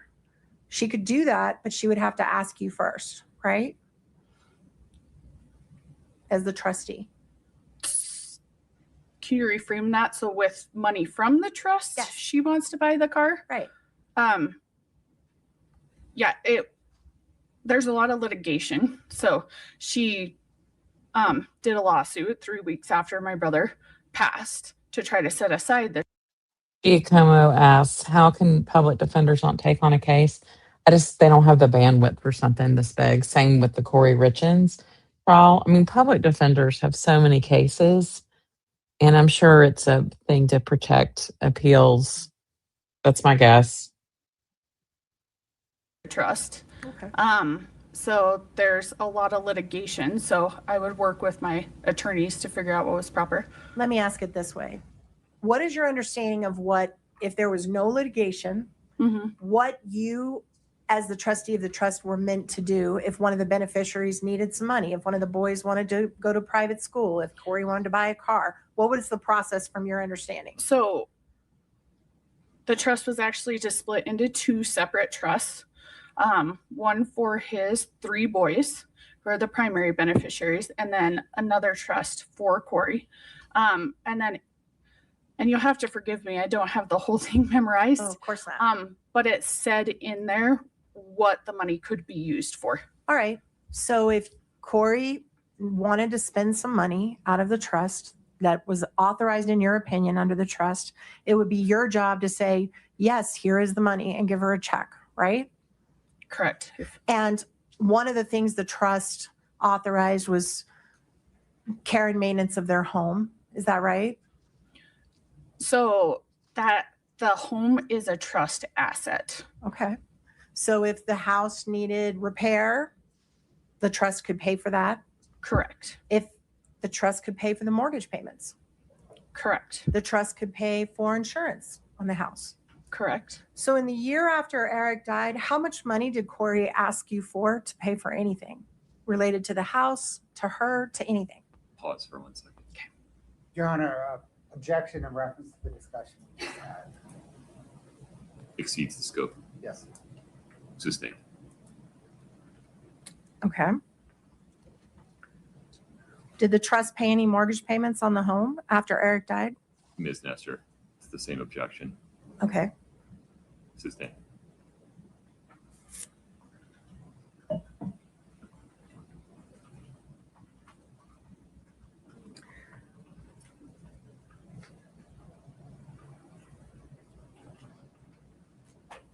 Has the trust reimbursed family members for costs paid to a private investigator? Pause for 1 second. Go ahead. Same objection scope, Your Honor. We're well outside the scope of direct, Ms. Nestor. Sustained. Right.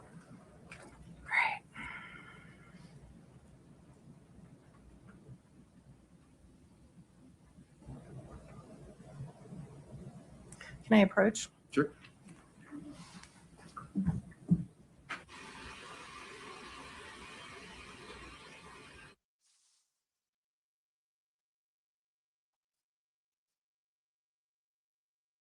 Look at Kouri. Her hair's a lot darker.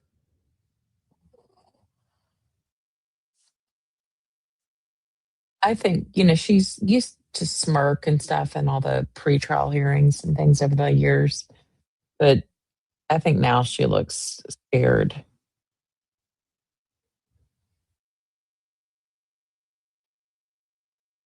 I think these Richins girls have the prettiest, like auburn reddish hair. They have really pretty coloring. Andrew, what? Your partner has the judge's same voice? Okay, well, we need an audio check. You need to send us a link so we can play that. Patricia Burns, the attorney has the look of a greedy narcissist, so she's perfectly placed as Kouri's rep. Yeah, really.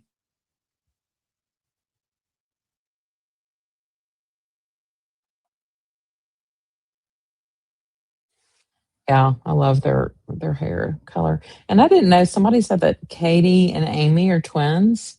I didn't know that.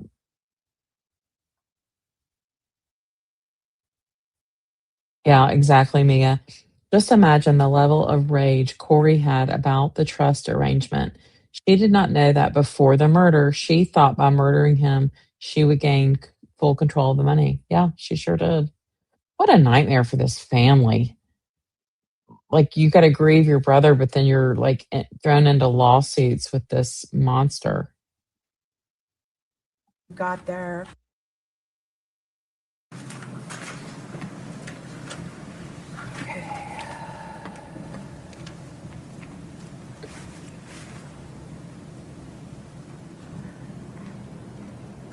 Just 1 minute. I'm trying to comply with your ruling. Just give me 1 second because I think there's another topic that I'm going to have to save for a direct. Yeah, I think so. All right. All right. I want to talk to you about the day of Eric's death. You mentioned, I believe you mentioned that when you got there, Kouri looked put together. Correct. She was in pajamas. Is that right? Like a matching sweatsuit. She was in a matching sweatsuit. Like sweatsuit, pajamas. I don't know the technical, Okay. what they were sold as. And you sorry. said her hair was fixed? It was pulled up. It was pulled up in a messy bun? Is that what you recall? But yeah, it was pulled up, neatly done. Her hair was neatly done. That's what you recall? Here for today, it's a great comment. They should see when she bought those pajamas. I mean, look, y'all, no woman is sleeping in flannel pajama pants and top and barefoot. Now, maybe a cold nature person would, but they'd have some socks on. So I thought it was weird that she was barefoot, but in flannel buffalo check pajamas. That is hot. Yeah, look similar to today, just on top of her head. And you also said that you went to the ground and she just stood there and did not comfort you in any way? Not that I recall. Okay. Katie, can you please, just for the witness only, Your Honor, we'd like to play a clip. This is State's Exhibit 1-4. Okay, so Texas Ranger here. Is that like Walker, Texas Ranger? Innocent until proven guilty. A lot of these so-called evidence are circumstantial. Bring me the murder weapon, pills, and delivery method. Prove it this way, not text memes or he said, she said stuff. Well, I mean, I think they've pretty much proven the motive. Kouri was in debt up to her eyeballs, had insufficient funds over 200 times to the tune of $300,000. She was in debt millions. She was going to inherit millions. And then we've got the dealer, the plug or whatever. I think it's pretty good. I mean, evidence, everybody's like, oh yeah, you just need to have DNA or someone shooting the weapon. That's not how it works. If you listen to a lot of attorneys, they'll tell you circumstantial evidence can be even more powerful than direct evidence. Pause 1 second. Does this have sound? It won't now. Doesn't have sound, I don't think. Okay. So only for her to review. Well, hold on a second. It's real hard for me to do only the witness. Oh, I mean the witness and counsel. Okay. Sorry. Mr. Bloodworth. It's S1-4. Donna, Of course.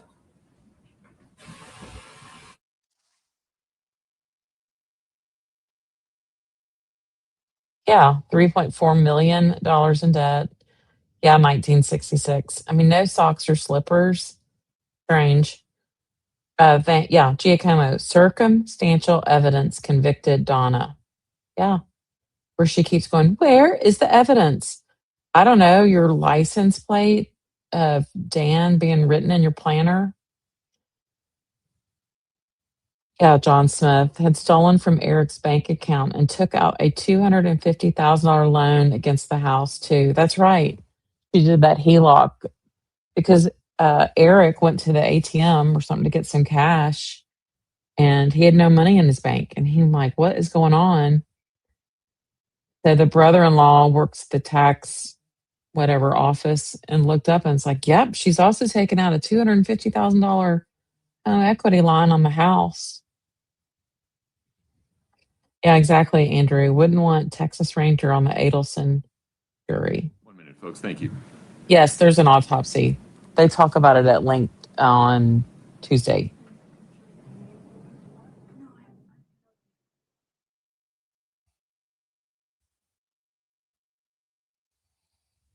Look at that guard over there by Kouri. That dude's big. I know, Giacomo. How did she get 3.4 million in loans? I think it was a lot of private investors, is my guess. I can't wait when we see Mr. Joshua, what's his name? The Paramore guy on the stand. Oh, yeah, let's not even talk about planning these trips with him. I'm waiting on them.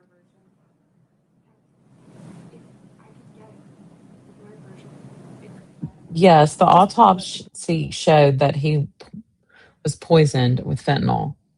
But what the defense is basically trying to say is that Eric did this to himself, that it wasn't Kouri. And they, all yesterday was all about gummies, gummies, gummies, gummies. But he didn't even have any THC in his system when they did the autopsy. So who was eating the gummies? Is it that exact same clip with the blurred?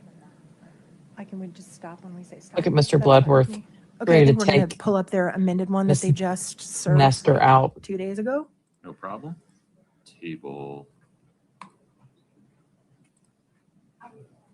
Scott, you let me know when you're ready to go.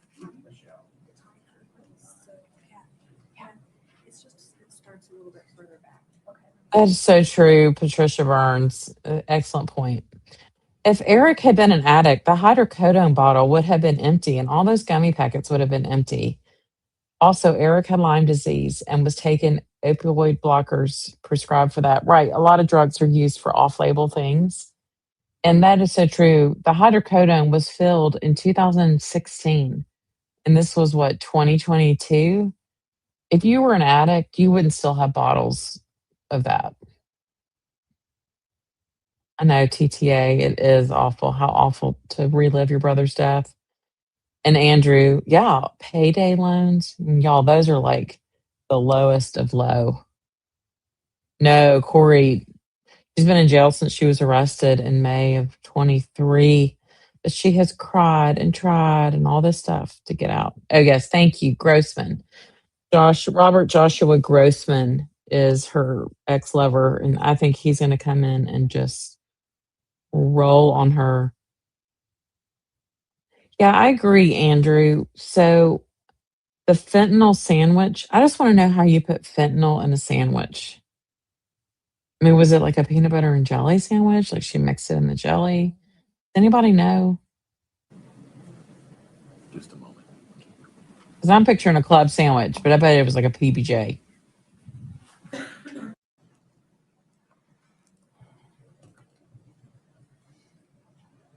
Yeah, perhaps the court instruct the jury just on the difference of the clips. We're just making sure that the faces of children are blurred. something we need to do throughout the case.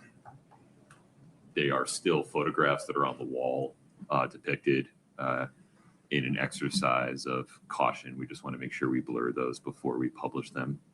This is going out to the world. It's not just the people in here. Okay, so John asked, do I know who Lotto is that's mentioned in the walk the dog letter?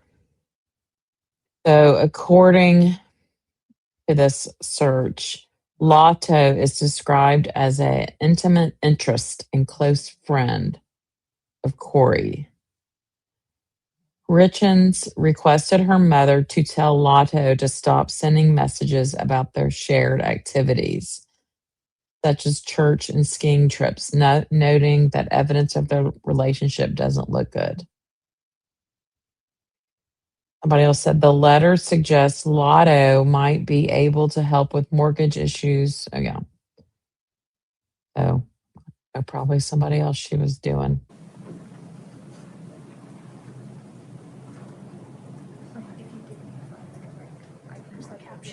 Yeah, I mean, gummies are like a little bit of a buzz, you know. I mean, they're making way too much of it, but they're trying to show. Did you see the stockpile of gummies they had? And they were planted all over the house. Y'all need to go and watch yesterday.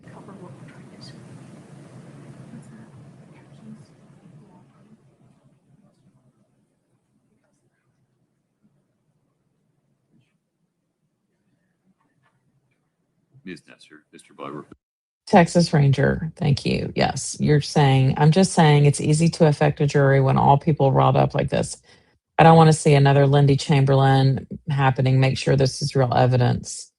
Yeah, I mean, we're only on day, I mean, technically, we really only had 2 days. There's a lot more, I think, that's going to come out.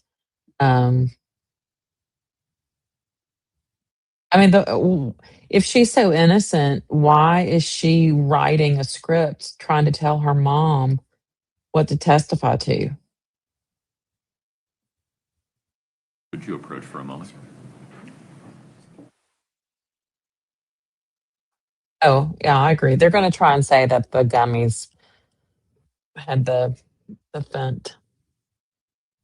Yeah, Giacomo, where is the evidence? What Donna kept saying. Oh, hey, Audrey, be careful driving home. It's good to see you. Yeah, I mean, gummies, the thing is, I wouldn't want those in my Like house watching with paint little dry, that's not kids. fair to you. So, I mean, they look like let's give you candy. a lunch break. Counsel, we have brought lunch for the jury in today. Is a 30-minute lunch break agreeable? Yes, sir. Yes. Okay. We will. All right, well, then we're going to fast forward through lunch. Excuse me, Judge. We were not aware that they were going to stop me from doing this until about a day ago. So as That far... No, she's never been listed as a witness. She has never been... I'm sorry. She's on our witness list? Okay. This attorney doesn't know what the heck is going on. Oh, wait, she's on our witness list talking about Katie Richins. And then she said in court, I think it was this morning, she's like, or maybe it was yesterday, she argues a letter. She's like, this has been basically altered. And she said that about a video. And then like her team kind of corrects her. And then she's like, oh, I'm sorry. Are you sure? I don't think that's right. For example, if I search for the name Richins on Right. your witness list, it does not appear. No, but we are happy to file an amended witness list and add her if I can't cross-examine her now. You I can prefer to cross. cross-examine her within the scope of direct, regardless of whether she's on your witness list and regardless of whether she is a co-victim representative. The only thing this impacts is whether there's any prejudice to defendant if she's a co-witness representative. That's a great point, Writing. You said gummies and THC supposedly stay in the system for 30 days. Yeah, that's true. Eric tested negative, so we know for certain Eric didn't have any within a month. Yeah. Good point. Representative who is not excluded.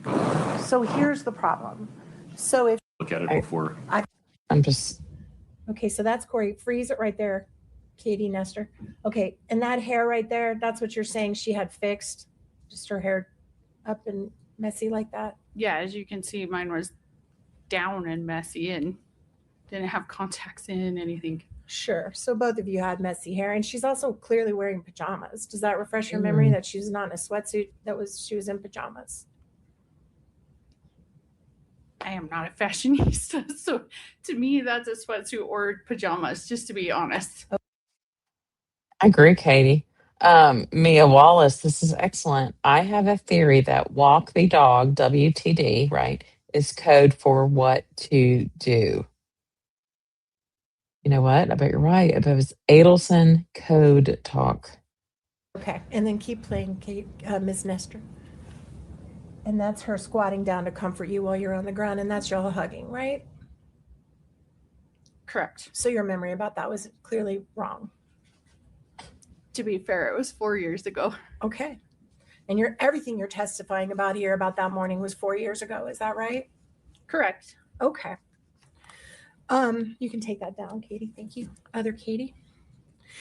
And shortly after this scene where Kouri hugs you, and obviously everyone's completely understandably upset, was there a time where you went out into the driveway and spoke with an investigating officer that morning? I went and spoke to an investigator in their car out front of the house. Okay. Maybe not in the driveway. Might have been in front of the house. Correct. Your Honor, objections. Your Honor, she's testified about her memory of that morning. This happened that morning. I'll give you a limited latitude here. Thank you. And who was the officer that you spoke to? Detective Woody, I believe. All right. And that was just to help, because there's so many officers that are going to testify in front of this jury. It's a female officer, right? Correct. Okay. And when you talked to Officer Woody, or I think she was a detective then, did you tell her that you believed Kouri was involved in your brother's death? No. Did you tell the officer that you were suspicious that Kouri may have been involved in your brother's death? Pause there. Okay. Oh, well, I'm going to allow her to answer that question, then we'll have a conversation. Sure. Go ahead. You can answer that. I'm sorry. I let her know that Kouri had stolen money from my brother, and I thought she needed to know that. And what else did you think she needed to know at that moment? I left at that moment to go back in the house. You didn't tell her My anything recollection. else? My recollection is that I told her that Kouri had taken money from my brother, quite a lot of money, and that there was tension. And what did you tell the officer was the reason? I love how much Katie gets in. Like, yeah, well, Kouri took a lot of money. You know, that attorney was cringing. And Andrew, to my knowledge, Andrew, they have not found any gloves, but I think that's what the tweezers were for. I mean, I could be wrong, but I'm even wondering the whole Moscow Mule. Maybe they drank those. I don't know. I'm still kind of obsessing with when the EMT said Eric's body was not at the side of the bed, because she being Kouri, had to pull him off the bed to do CPR, and his body was laying perfectly straight at the foot of the bed. Seems odd. For the tension. May I have a quick conversation with you? Yes, sure. My apologies, counsel. Katie. Quite a lot of money, and that there was tension. And what did you tell the officer was the reason for the tension? May I have a quick conversation with you? Yes, sure. My apologies, counsel.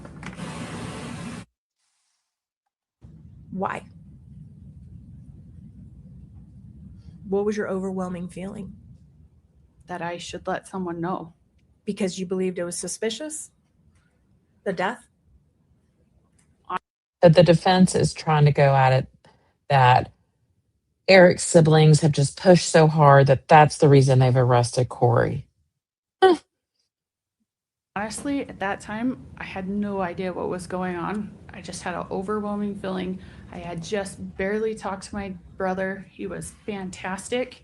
When I talked to him just a couple hours before, I had an overwhelming feeling I should tell someone about this, so I did. Because you thought Kouri was behind it. I did not say that. Did you tell the officer that Kouri had a reason to be upset with Eric because she had found out about your being a trustee over the assets before he passed? No, not to my recollection. You didn't mention being the trustee of a trust to this officer? I knew that I was the trustee of the trust. Did you share that with the officer? Maybe. There's a potential. So you can't remember. Just give me a second. It's Sure. Take your time.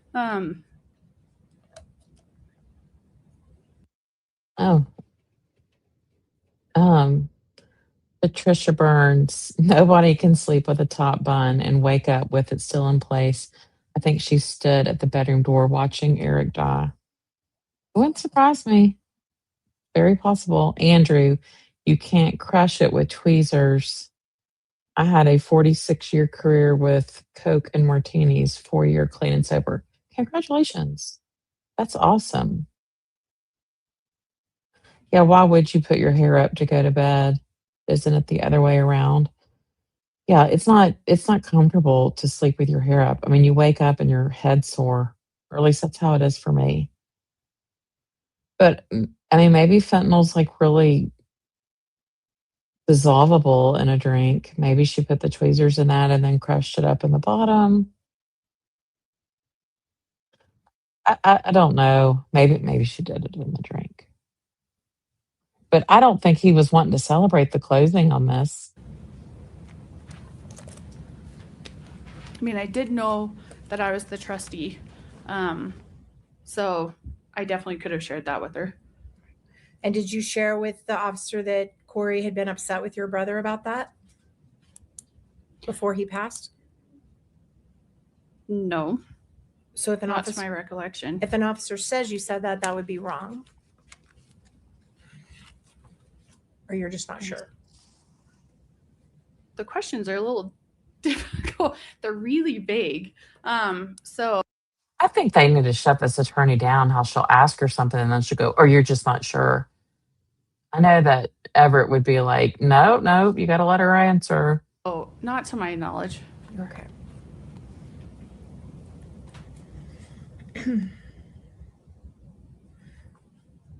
You mentioned that Kouri's son asked if he could have his dad's watch. Is that right? Correct. And you mentioned that Kouri just reset the watch and gave it to him. Correct. So Kouri didn't go through the watch trying to pick certain things out to delete, right?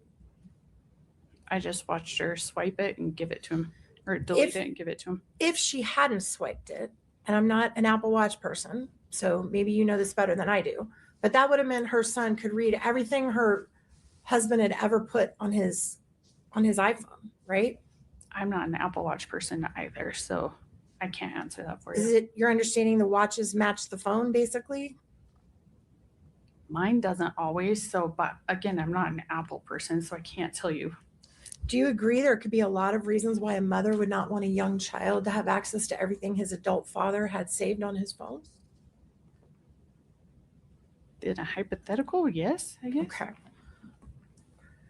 You also mentioned that Kouri told you that morning that she was going to sell the house. Correct. And this is the house her husband had just died in. Correct.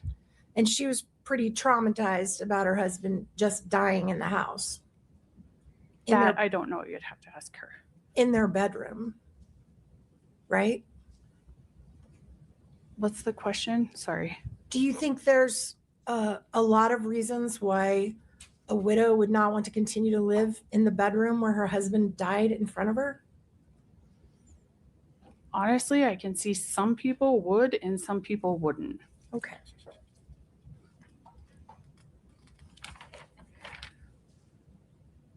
You also mentioned just now, and also when you were on direct, with Mr. Bloodworth that you never knew your brother to use anything other than Advil. Is that right?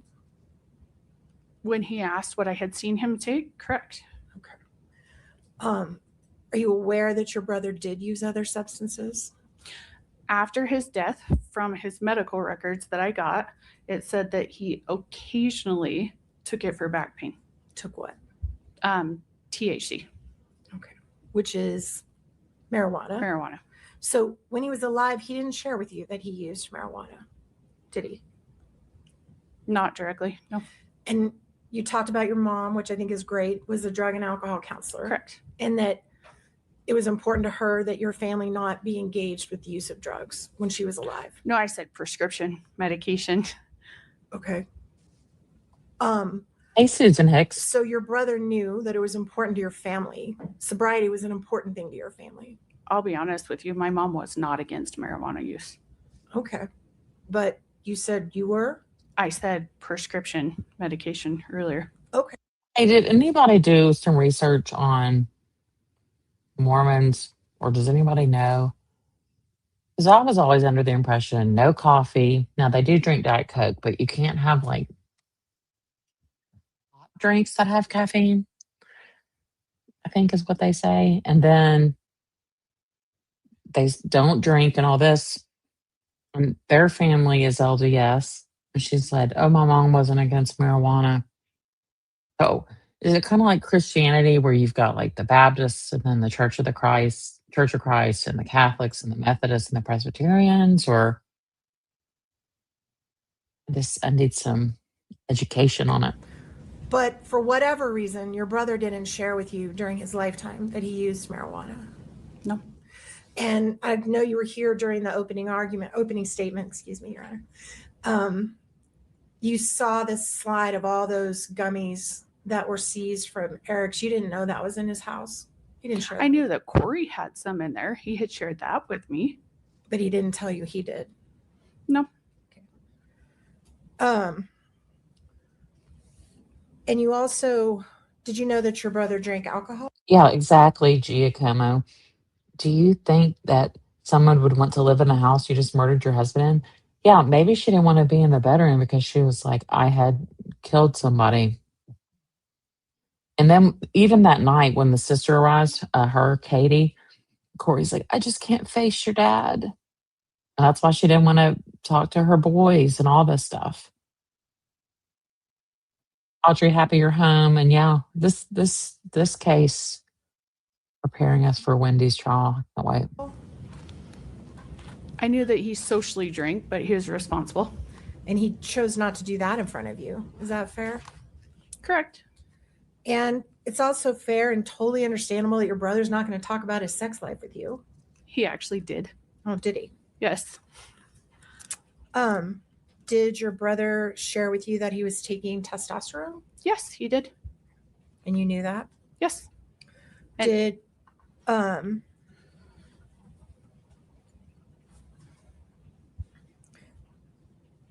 I'll strike that.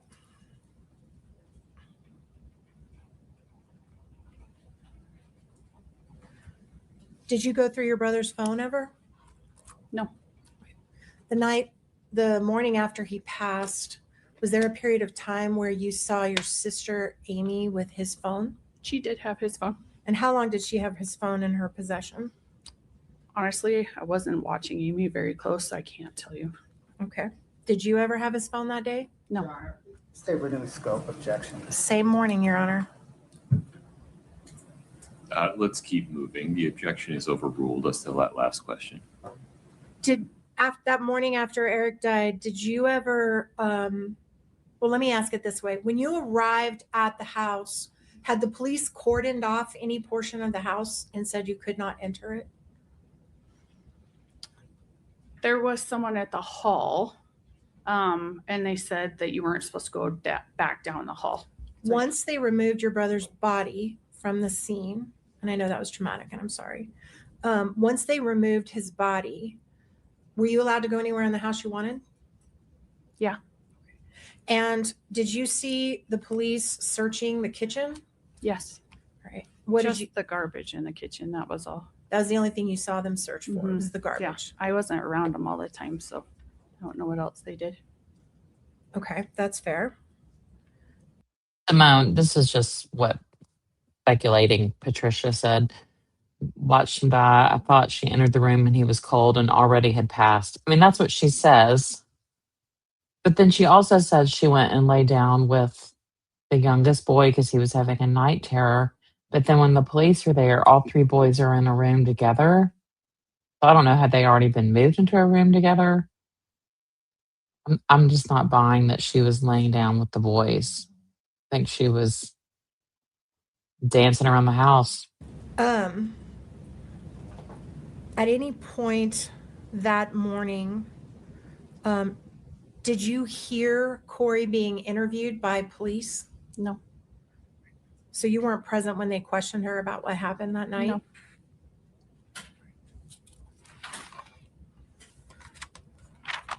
Did Eric share with you that he had used hydrocodone in the past, like in that pill bottle that we saw on the screen? So Eric and I had talked about that. So that pill bottle on the screen, it was old. It was 2016, right? Yeah, Gia Como. Yeah, jamming in her jammies. Her buffalo check jammies. The shams in our bedroom are buffalo check, but they're much cuter. They're not flannel. Susan Hicks, yeah, she does lie like Wendy. And unfortunately, Wendy is smarter. She does. And the whole like hands to the face, all like Wendy. Right. Right. Because Eric had a procedure, but Eric did not want to use much of it. So actually, Eric and I had several conversations when his back hurt and everything. I actually set him up with an acupuncturist and everything so that he didn't have to use any. So Let me stop It you was- right there. Just 1 minute. okay. Let's just break it down. Okay. So you knew that he had used hydrocodone in the past for pain? He did not like to, but if it was extreme, He did use it. yeah. But he would never like take the whole finish And- prescription. And, well, as far as you knew. Mm-hmm. And you knew that he had back pain. Correct. And you knew it because you're the person that he would go to when he was in pain. Correct. And you helped him try to find an acupuncturist for his pain. Yeah, he went to an acupuncturist. How often did he do that? I set up the appointments. They actually helped really quickly. So he went to a couple appointments to I can't give you the exact amount, but And when, okay, I'll strike that. You also talked about the prenuptial agreement correct. that you saw Kouri sign at their wedding. Is that right? I saw it before she signed it. Right. And is it true that in the prenuptial agreement that Kouri knew that if something happened to Eric, she would not recover? She wasn't entitled. She surrendered. Let me ask it this way: were you aware that as part of the prenuptial agreement, she was surrendering any claim on his business of C&E? No, objection. The prenup's into evidence. It says what it says. I don't think that's an accurate characterization. I can rephrase. The question is about what Ms. She Richards that's- Benson understood. That's what I was And going to so say. you will be able to point out later whether her understanding matches the text or not. So was it your understanding that she was surrendering any claim to his business at C&E in the prenuptial agreement? Only if they divorced. If he died, then she would get the business while they were still married. Okay. But if he died, once you became trustee, you were aware that his business would actually go into the trust, not to her, correct? The business is a trust asset. His partnership is in the trust. Okay. And that was done before he passed. Correct.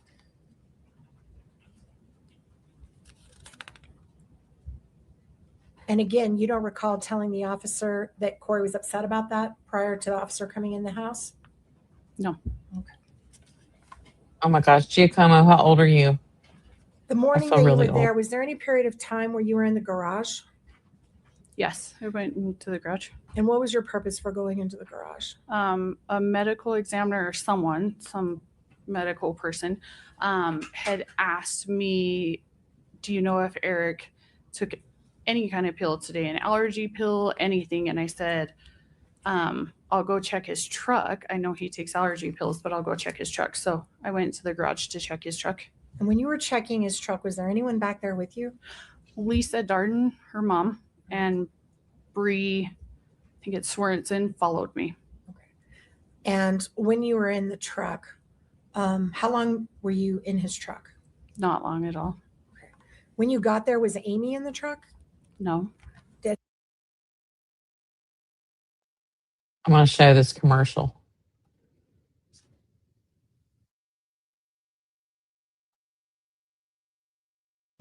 We're gonna go Hawaiian. Hawaiian Punch is the taste, the one and only taste that really goes Hawaiian. Hawaiian Punch is more than just a cold drink. It's 7 natural tropical fruits come together with 10% fruit juice for the taste everybody loves. Go Hawaiian! Go Hawaiian! There's an exciting new flavor for Hawaiian Punch. A new wild fruit punch. I'm just wild about the taste. Really wild, Marie. New wild fruit punch from Hawaiian Punch. Donnie and Marie Osmond, brother and sister entertainers. They're Mormon. They were in Vegas for years. I think their show just ended like last year. At some point, did you see Amy in the truck? No, not to my recollection. All right.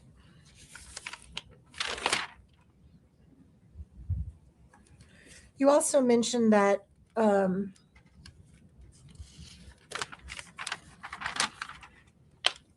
Kouri mentioned to you when she said that she was going to sell the house. I believe Mr. Bloodworth asked, could she have sold the house? And you said the answer was no. Is that right? Correct. And the reason the answer is no is because why? Because the house was not Kouri's asset. It was in Eric's trust. Her name was not on the deed, anything like that. But she was his spouse under the law, right?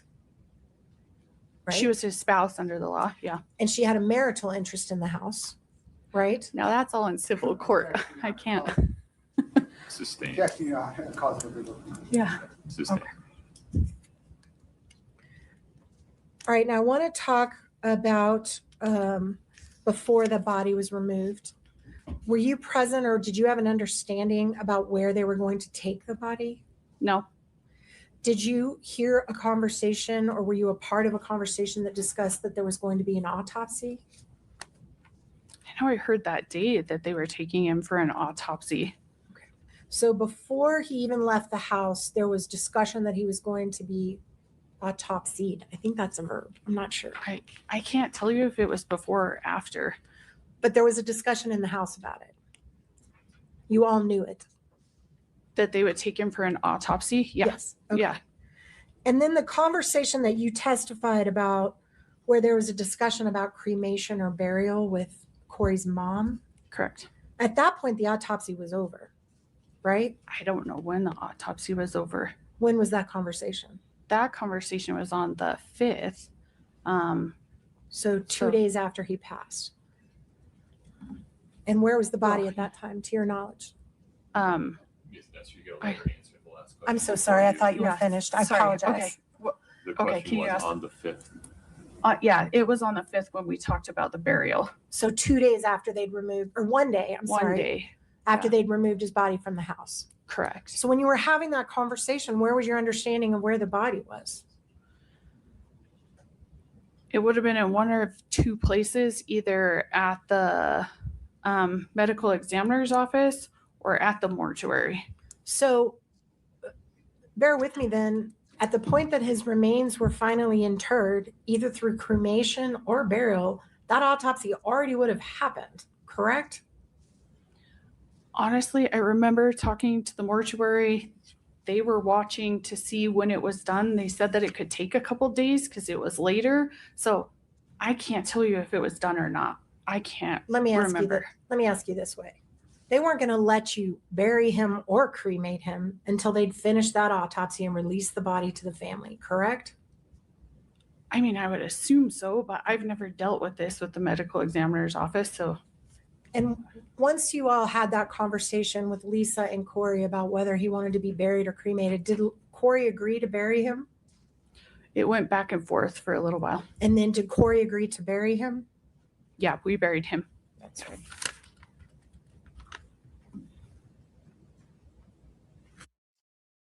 Okay, so I just Googled this. It says the Church of Jesus Christ of Latter day Saints does not prohibit cremation, but generally prefers or encourages burial as the traditional method for handling the dead. While historically discouraged, modern church policy states that the choice of burial or cremation is a personal decision for the family and that God has the power to resurrect the body regardless of its state.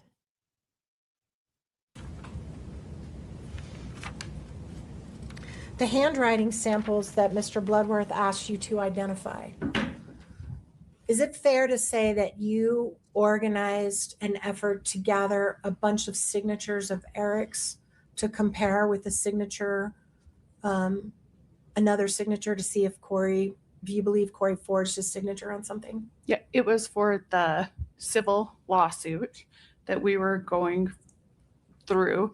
And yes, it was to see if that was his signature or not, because he had told me he did not sign it. And you personally took responsibility for that effort of gathering those signatures, correct? So my duty as personal representative is to look into any claim that the estate may have. So yes, I did. And you sent that information to the prosecution team in this case? I did not personally send it. No.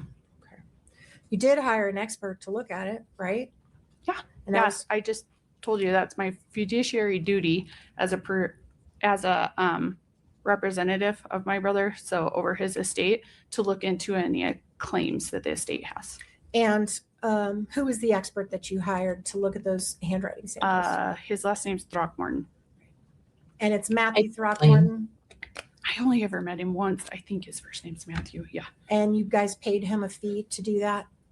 I actually didn't pay him. My law firm did, but then it went on the bill, so I didn't directly pay him. May I approach, Your Honor? Yes.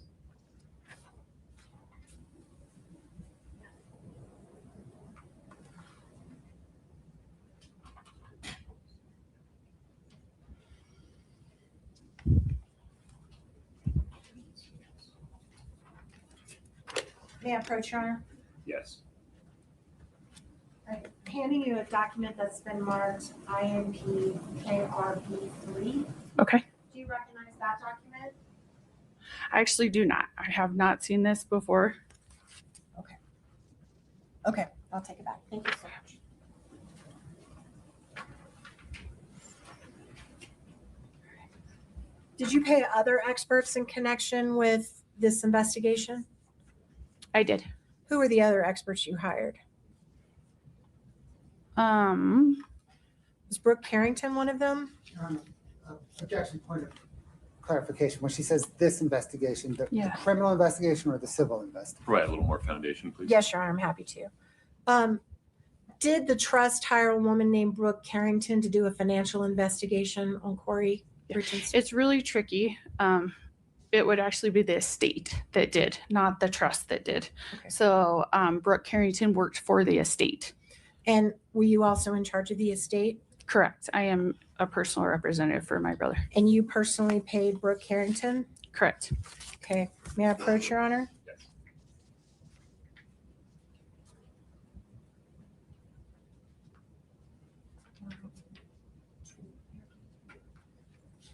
All right, I'm handing you another document asking you if you've seen this before.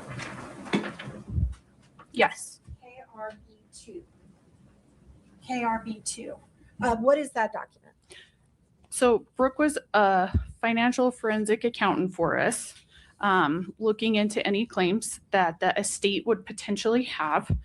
So I paid her for her work on that. And what is that amount that you paid Brooke Carrington? $14,625. And is that your signature on that check? Yes. Your Honor, I move to admit that as Exhibit 3003, Defense 3003. No objection, Your Honor. Defense 3003 is admitted. Can we, Oh yeah, there's big civil litigation going on too.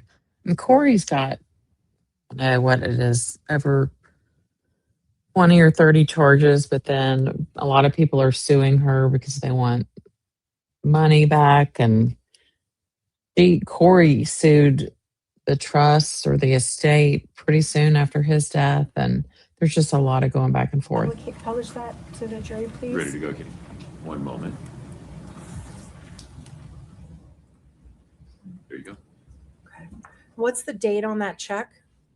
6/21 of 23. All right. And are you aware if that was after Kouri had been charged with this crime? Let me think of dates really quick.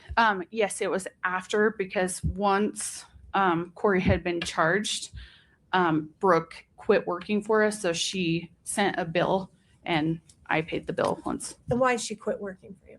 She started working for the state, and we hired a different forensic accountant to work for the estate. And who provided her name to the state as a potential expert? I'm not sure. That wasn't you? I actually never even talked to any of the prosecution or anything before that. So no, it was not me. I did not even know who they were. I'm sorry, you said you hadn't talked to the prosecution prior to June of 2023? Prior to her being arrested.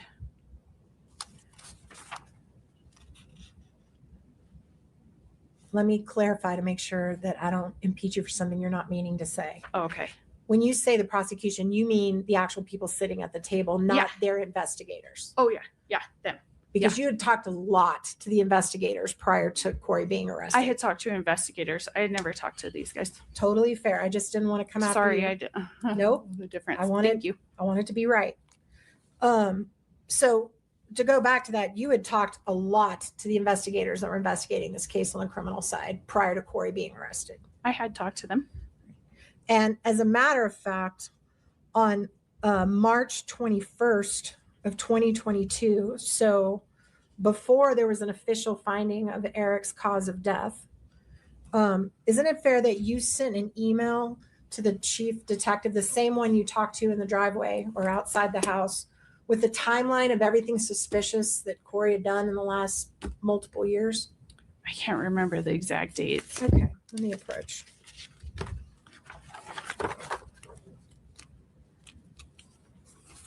Yeah, that was so condescending. I never heard an attorney say to a witness, I don't want to impeach you. Terrible. I don't think it's a good look either. I mean, here's the victim's sister on the stand. Hey, Allison. Counsel, I trust you folks. You can have leave to approach the witness as needed. Thank you, Your Honor.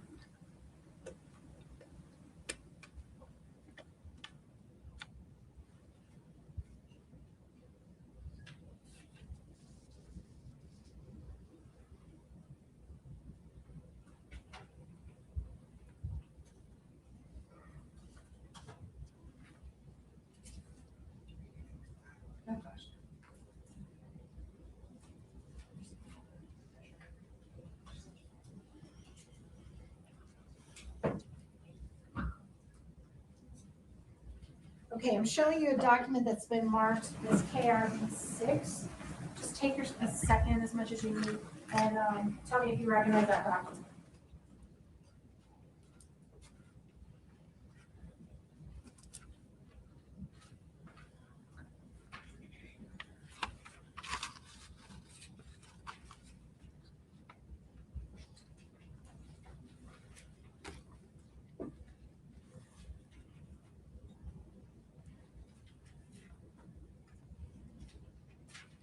Yeah, she said, I don't want to impeach you. Because Katie said, I didn't talk to the prosecution. She's like, excuse me? But Katie was referencing the prosecutors at the table, not the actual whole department.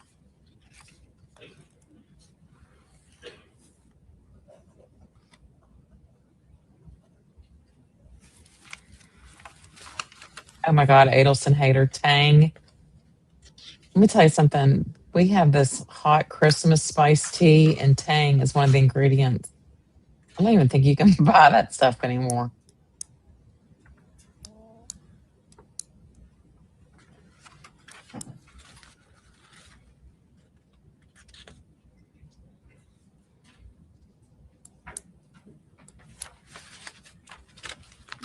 Okay, do you recognize that document? Yes. And is that the email that I was just talking about that you sent to Detective Woody on March 21st of 2022? Correct. And attached to that email is what you called a timeline. Is that right? Correct. How many pages is that timeline you provided to Detective Woody? Country Time Lemonade, Adelson Hater.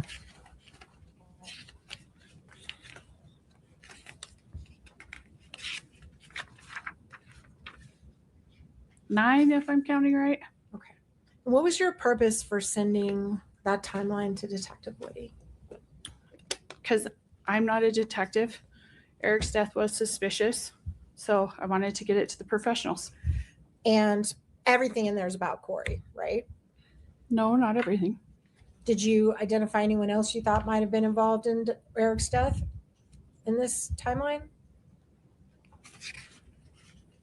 It talks about... Well, don't read it because it's not in evidence, but you can just generally talk about the topics. I know it talks about Lisa in there. I saw as I was flipping through it talks about Ronnie's fiance or girlfriend, Bree. Talks about a lot of different people. All right. And that timeline goes back years probably. Is that fair? Does it start way before he died? Yeah, 2016. So you go all the way back to 2016 in the information you gave the investigators. Mm-hmm. Is that right? Correct. Okay. And then is that what's her face? Lisa Darden back in the back row right now. Nestor's blonde hair is kind of blocking her, but she has sunglasses on her head. I think it is.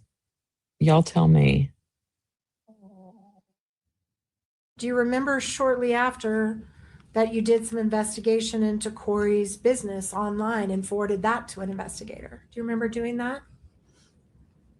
I did not personally do the investigation, but if you show it to me, I can definitely tell you. Okay.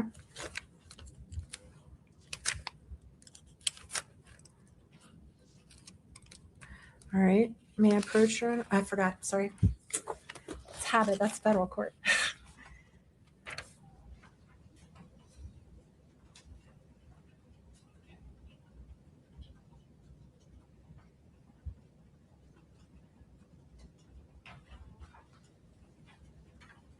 I'm handing you, it's been marked for identification as KRB 11. See if that refreshes your memory a little bit.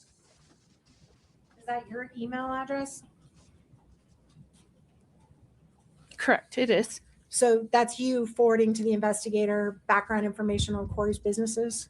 Correct. All right. And then do you also remember forwarding on March 28th to the same investigator reporting that Kouri had asked for her wedding ring back from the medical examiner and you thought that was suspicious? Remember doing that? Can you show me the email Sure. again?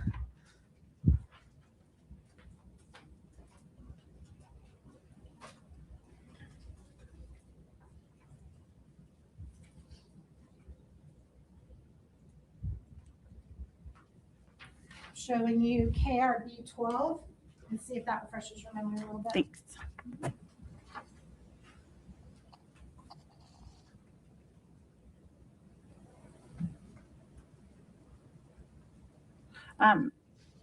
Not her wedding ring, my brother's.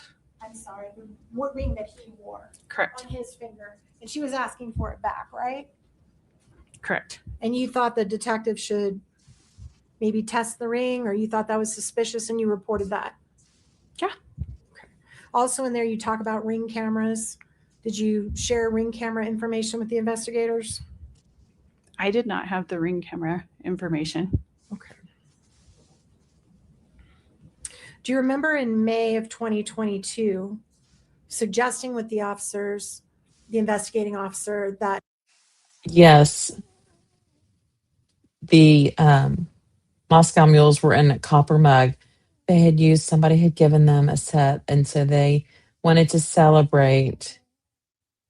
So they did lemon drop shots, and then they drank out of the copper mugs. And they being the defense team, is constantly asking the investigators, why didn't you test the copper mug drink in the sink? Craziness. All right, let's read y'all's limericks. Jane for justice. There once was a slayer named Kouri who managed her money quite poorly. She said, with this mule, his world I can rule. But now she's a topic on Maury. And then Patricia Burns. There once was a woman called Kouri who wanted a mansion as part of her story.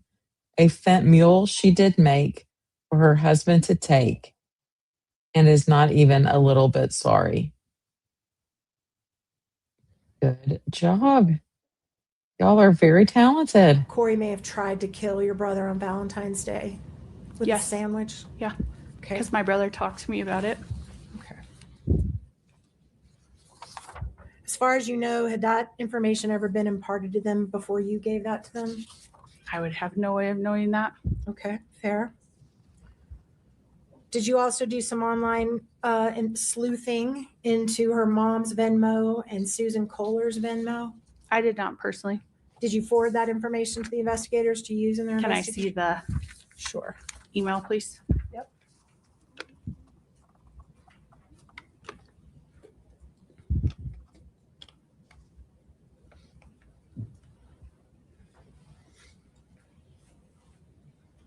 I'm showing you KRB 14 with an email dated April 25th. Does that look like? Well, hell yeah. Katie's one of us. She's an online sleuther. You go, girl. We give her an honorary food truck here. I'd be sleuthing it too. But I guarantee you they didn't like Kouri from day one. Your email address? Correct. Okay. So the answer is yes, you did that? Hey, salt and pepper. Your Honor, objection. In this case, the email. There was no sleuthing into Susan Kohler's Venmo. It was just into Lisa Darden's. I'm sorry, it does mention Susan. You want to see it again? Do you want to just show the jury what it says instead of just talking about it? Sure. I move to admit the exhibit. And Katie, can you pull that up? Any objection, Mr. Bloodworth? No objection. Okay. Give me the number one more time, Ms. Nestor. It would be 3004. Okay. So this will be D3004. This is, for the record, an April 25, 2022 email from an email address in bold print indicated as Richins Benson. We'll publish it now. Can you blow that up, please, so Jerry can see it? You see that there you were looking into two different people's Venmo accounts, Susan Kohler and Lisa Darden? Yeah, those are the two people that are on there. And you also investigated the background of Susan Kohler and shared that with the prosecutor? I did not personally. But you forwarded it? Correct. Okay. At some point, didn't you also get access to Kouri's banking records? Not for a long time down the road. Okay. May I approach, Your Honor? Oh, gosh, I'm going to quit doing that, I swear. It's my brain. Andrew, what are you saying? You want me to replay that? The one that Amy read? The letter at the bond hearing? It is really good. And yeah, just by the way, anybody that has Venmo, you need to make your transactions private. Because when I go into Venmo to send Venmo to people, I mean, I see everything. I even see a lot of my girlfriends paying their husbands.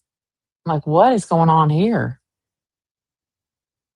But I mean, you see all kinds of transactions. Please make your Venmo stuff private, everyone.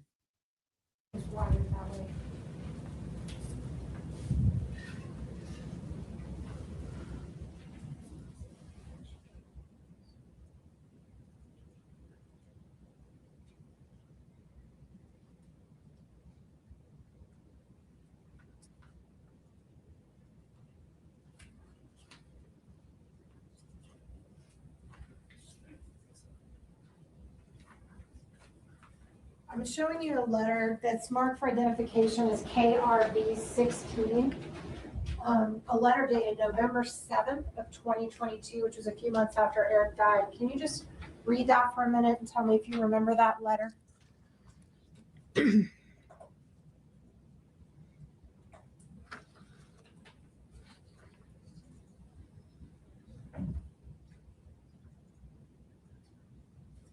Yeah, I played it at the beginning, Andrew.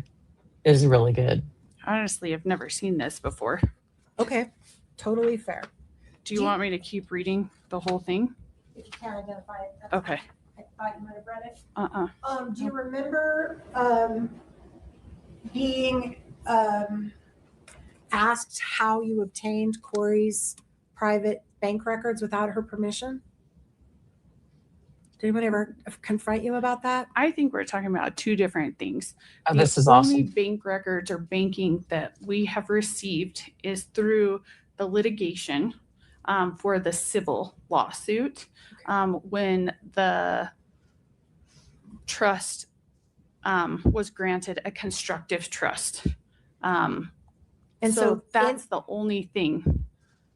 So in your role as trustee, you went about to get her private banking records? No, it's all litigation and it's really hard for me to go through it. I mean, my lawyer's here. He can speak to it a lot better than I can.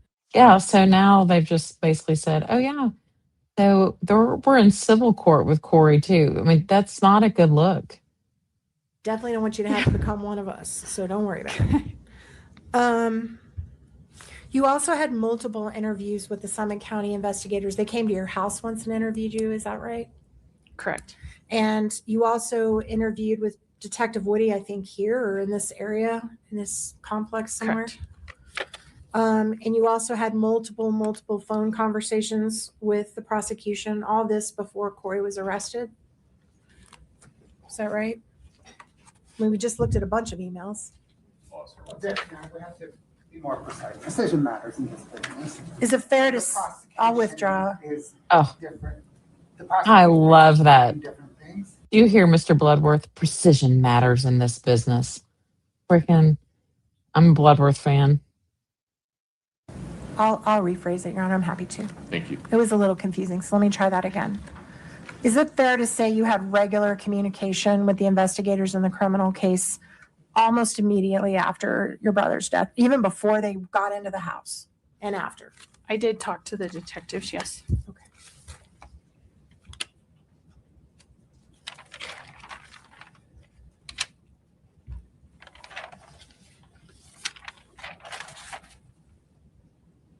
Okay, just a minute. Yes. So, Giacomo, prosecutors are the attorneys that represent the state that are prosecuting the case. I mean, yes, they're attorneys, and then defense attorneys are the defense attorneys.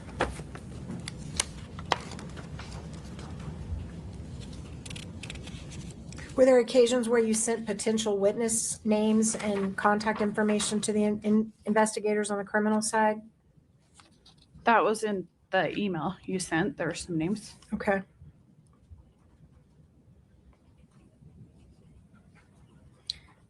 Do you remember, oh, strike that.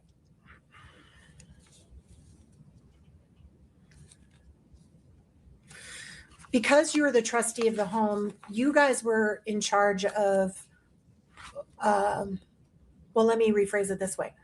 How long did Kouri stay in the house after her husband died? Till her arrest, I believe on May 8th of 2023. So for that year, Kouri remained in the home with her boys. Is that right? Correct. All right. After that, you became in charge of maintaining the home once Kouri was arrested. Is that right? I did before as well too. I fixed water leaks, paid off the mortgage, stuff like that. Right. And you fixed a water leak in that house on Willow Court? Correct. When was that? It was in February. It was when it was January or February. There was a ton of snow on the ground. So I had to pay people to shovel all the snow to get down to it. Okay. And that was Kouri and Eric's home? Correct. Okay. Well, at the trust house. Got it. I understand. During that time, were there times where law enforcement needed access to the house to search it? Are you talking after? After Kouri's arrest, sorry. Yes, yes. All right. About how many times did you guys have to provide access to law enforcement to search that house? I don't know off the top of my head. If I were to say around 10, 11 times, does that sound completely out of bounds or does that sound about right? So I put my husband over all of that. So I'm not going to have the best knowledge of that. So that would be your husband, Correct. right? But the private investigator that you guys hired answered to you, right? Not your husband? He was hired by the estate. So he communicated with you directly. Both me and my husband. Did you give him unfettered access to the house? No. How many times would you say that investigator was in that house? That's going to be better to ask my husband as well, too. My husband went with him every time. Totally fair. Did you guys have the video equipment set up inside the house? Like cameras Yes. to monitor? Yeah. When did you guys put that in there? I apologize. Giacomo, no, the state of Utah is paying the defense attorney because the public defender's office just couldn't handle Kouri's case. So then I guess your constitutional right is the state will hire you someone with a private law firm. I think attorneys have to do so many cases like this a year. But that is also better to ask my husband. He was over all of that. All right.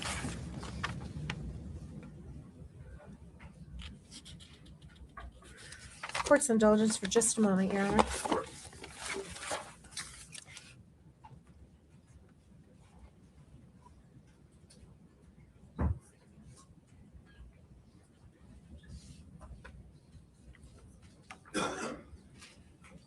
That team like doesn't even go together. You know, when you see couples that don't go together, that is this defense team.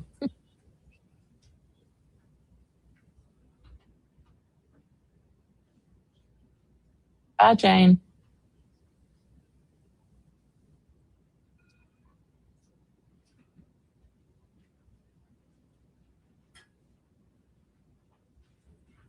Just a moment, Your Honor. I'm so sorry. Just one more moment.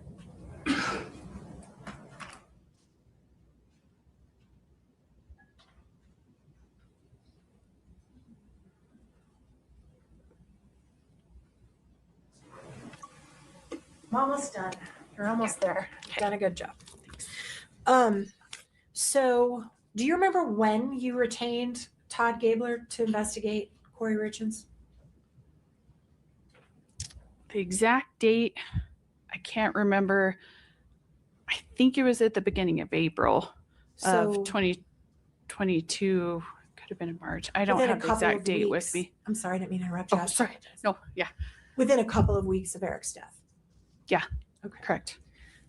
At some point, did you guys plan a celebration of life for Eric beyond the funeral, like a celebration of life? No.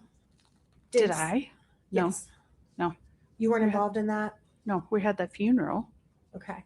And just one moment, I need to check one date. I thought the same thing, Patricia. The blonde-haired, like straight-haired lady next to Kouri. She reminds me of Jackie Fulford. I'm really sorry if I'm wrong, but I think it was the. Let's see. I have to see a calendar. I think it's March 11th. So I think. within a week or so of his death, probably, give or take. Yeah, it was quick after. And wasn't there a celebration of life on April 1st? Do you remember that? Were you involved in that at all? No. Okay. No. Totally fair. Totally fair. Ms. Richins Benson, that is all we have. I'm sorry for your loss, and thank you for answering our questions. Thank you. Mr. Bloodworth, any redirect within the scope of cross? Yes, Your Honor, thank you. Please. Yes, let's go.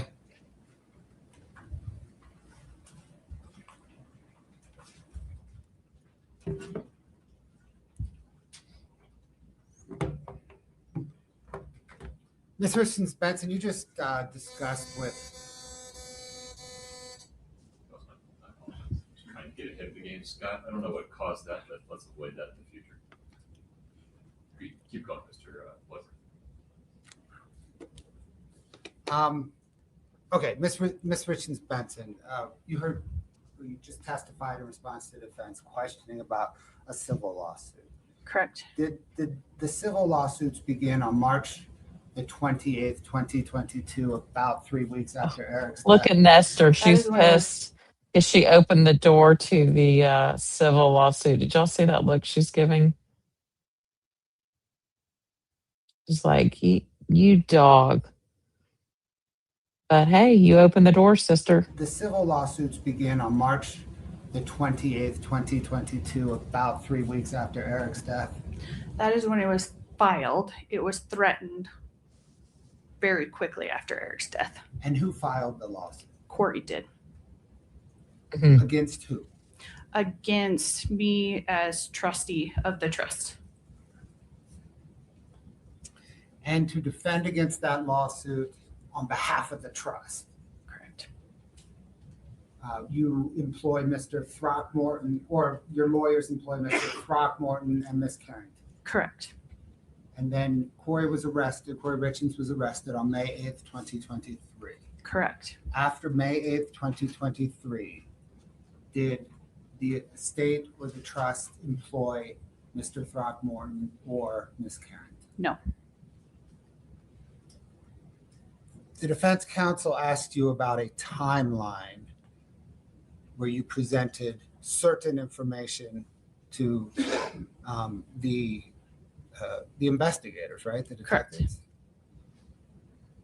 And they referenced that information related to some financial information? Correct. Did that include your reporting that Eric went to get money from his bank and found an empty bank account? Correct. Did you also report that Kouri signed his signature on a $250,000 home equity loan against his house without his knowledge? Correct. And that's what I told the detective that day. And did you also tell them that Eric found multiple credit cards pulled in his name that he had nothing to do with? Correct. And that he talked to a divorce attorney? At this point, Correct. We're going to renew our 401, 403, 404B. I'm also stating for the record that I think he's now kicked the door wide open. I want to recross on all the things I would have had in my direct because it all deals with this stuff. You're going to have a longer conversation about the last piece. Your Okay. 401 and 402 objections are overruled. And 404B. All the financial stuff that we've litigated already. I think I have to do it when he tries to put the evidence in. I know, but please approach for a minute. Oh, you see that? She threw her pen down.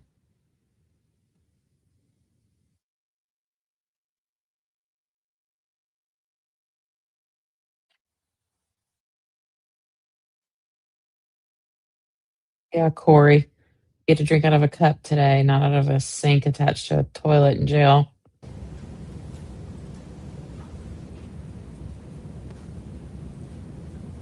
Kouri has such jail hair. That's slick.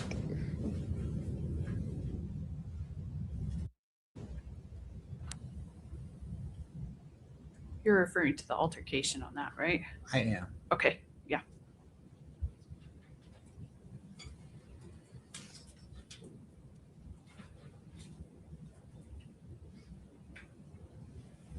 And then did you provide some information to the police regarding, I think you mentioned earlier, like a demand notice as it relates to the civil lawsuit? Yes. Thank you. Nothing further, Your Honor. Okay. All right. Well, that was awesome. Let's end with, we're going to play, so John Smith wrote a Kouri song, and we played one version earlier, and we're going to play another version. Really good. So let's go.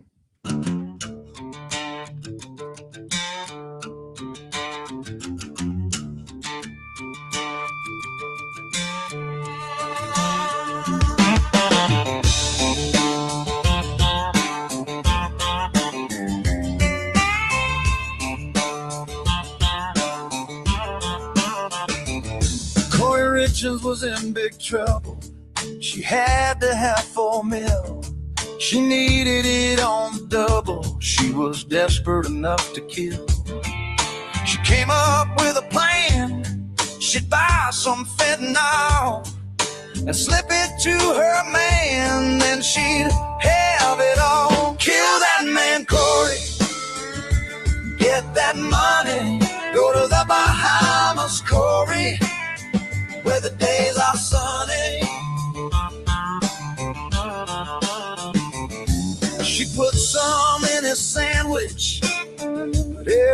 was tough. It only made him sick. She hadn't put in enough. She went out and bought more, enough to kill at least 5 men. She put it in his Moscow mule and waited for his life to end. Kill that man, Kouri. Get that money. Go to the Bahamas, Kouri, where the days are sunny. She booked a trip to a Caribbean resort with a secret lover. She'd done the perfect crime that no one would discover. To help with the children's grief, she had someone write a book to give them some relief for their dad's life she took. Kill that man, Kouri. Get that money. Go to the Bahamas, Kouri, where the days are sunny. Eric's family vowed to take this bitch down. She couldn't kill their brother, get rich and skip town. All this time the police were on to this black widow wife. They finally charged her for taking Eric's life. They're on to you now, Kouri. They know what you have done. Nowhere to hide, Kouri. Nowhere that you can run. While she was in jail, waiting for her trial, she came up with a scheme, and she charmed them with a smile. She called it Walk the Dog, even the title sounded funky. She'd get her brother to lie and say Eric was a junkie. They're on to you, Kouri. They know what you have done. Nowhere to hide, Kouri. Nowhere that you can run. The guard searched her cell and found her little letter. They gave it to the prosecution. The evidence just kept getting better. Her own lawyer dropped her. Was it for lies or no money? Shortly after Walk the Dog, the coincidence sure seems funny. Walk that dog, Kouri. Suck your brother in. They found your letter, Kouri. No way that you can win. She can't put it off any longer. The trial is finally here. The jury will see the evidence that to us is crystal clear. She's now on trial for murder and other things that were charged. No more spending Eric's money, no more living large. Walk that dog, Kouri. Suck your brother in. They found your letter, Kouri. No way that you can win. Soon it will be up to the jury to get justice for this dark soul. It won't bring Eric back, it won't make their family whole. When the verdict says guilty, Kouri will never again be free. This bitch can walk the dog straight to the penitentiary. Go on to prison, Kouri. You don't deserve another day. You killed a good man, Kouri, and threw your life away. You killed a good man, Kouri, And threw your life away.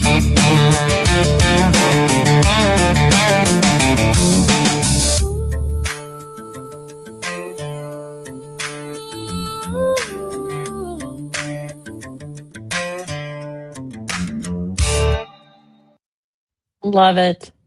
Awesome job, John. Thanks for sharing it with all of us. And I hope y'all have a great rest of the week. So thanks, Miriam. Thanks for all your fun comments. Thanks, everybody. And thanks for hanging in when the comments weren't working earlier. And we'll see what Thursday brings. Have a good night.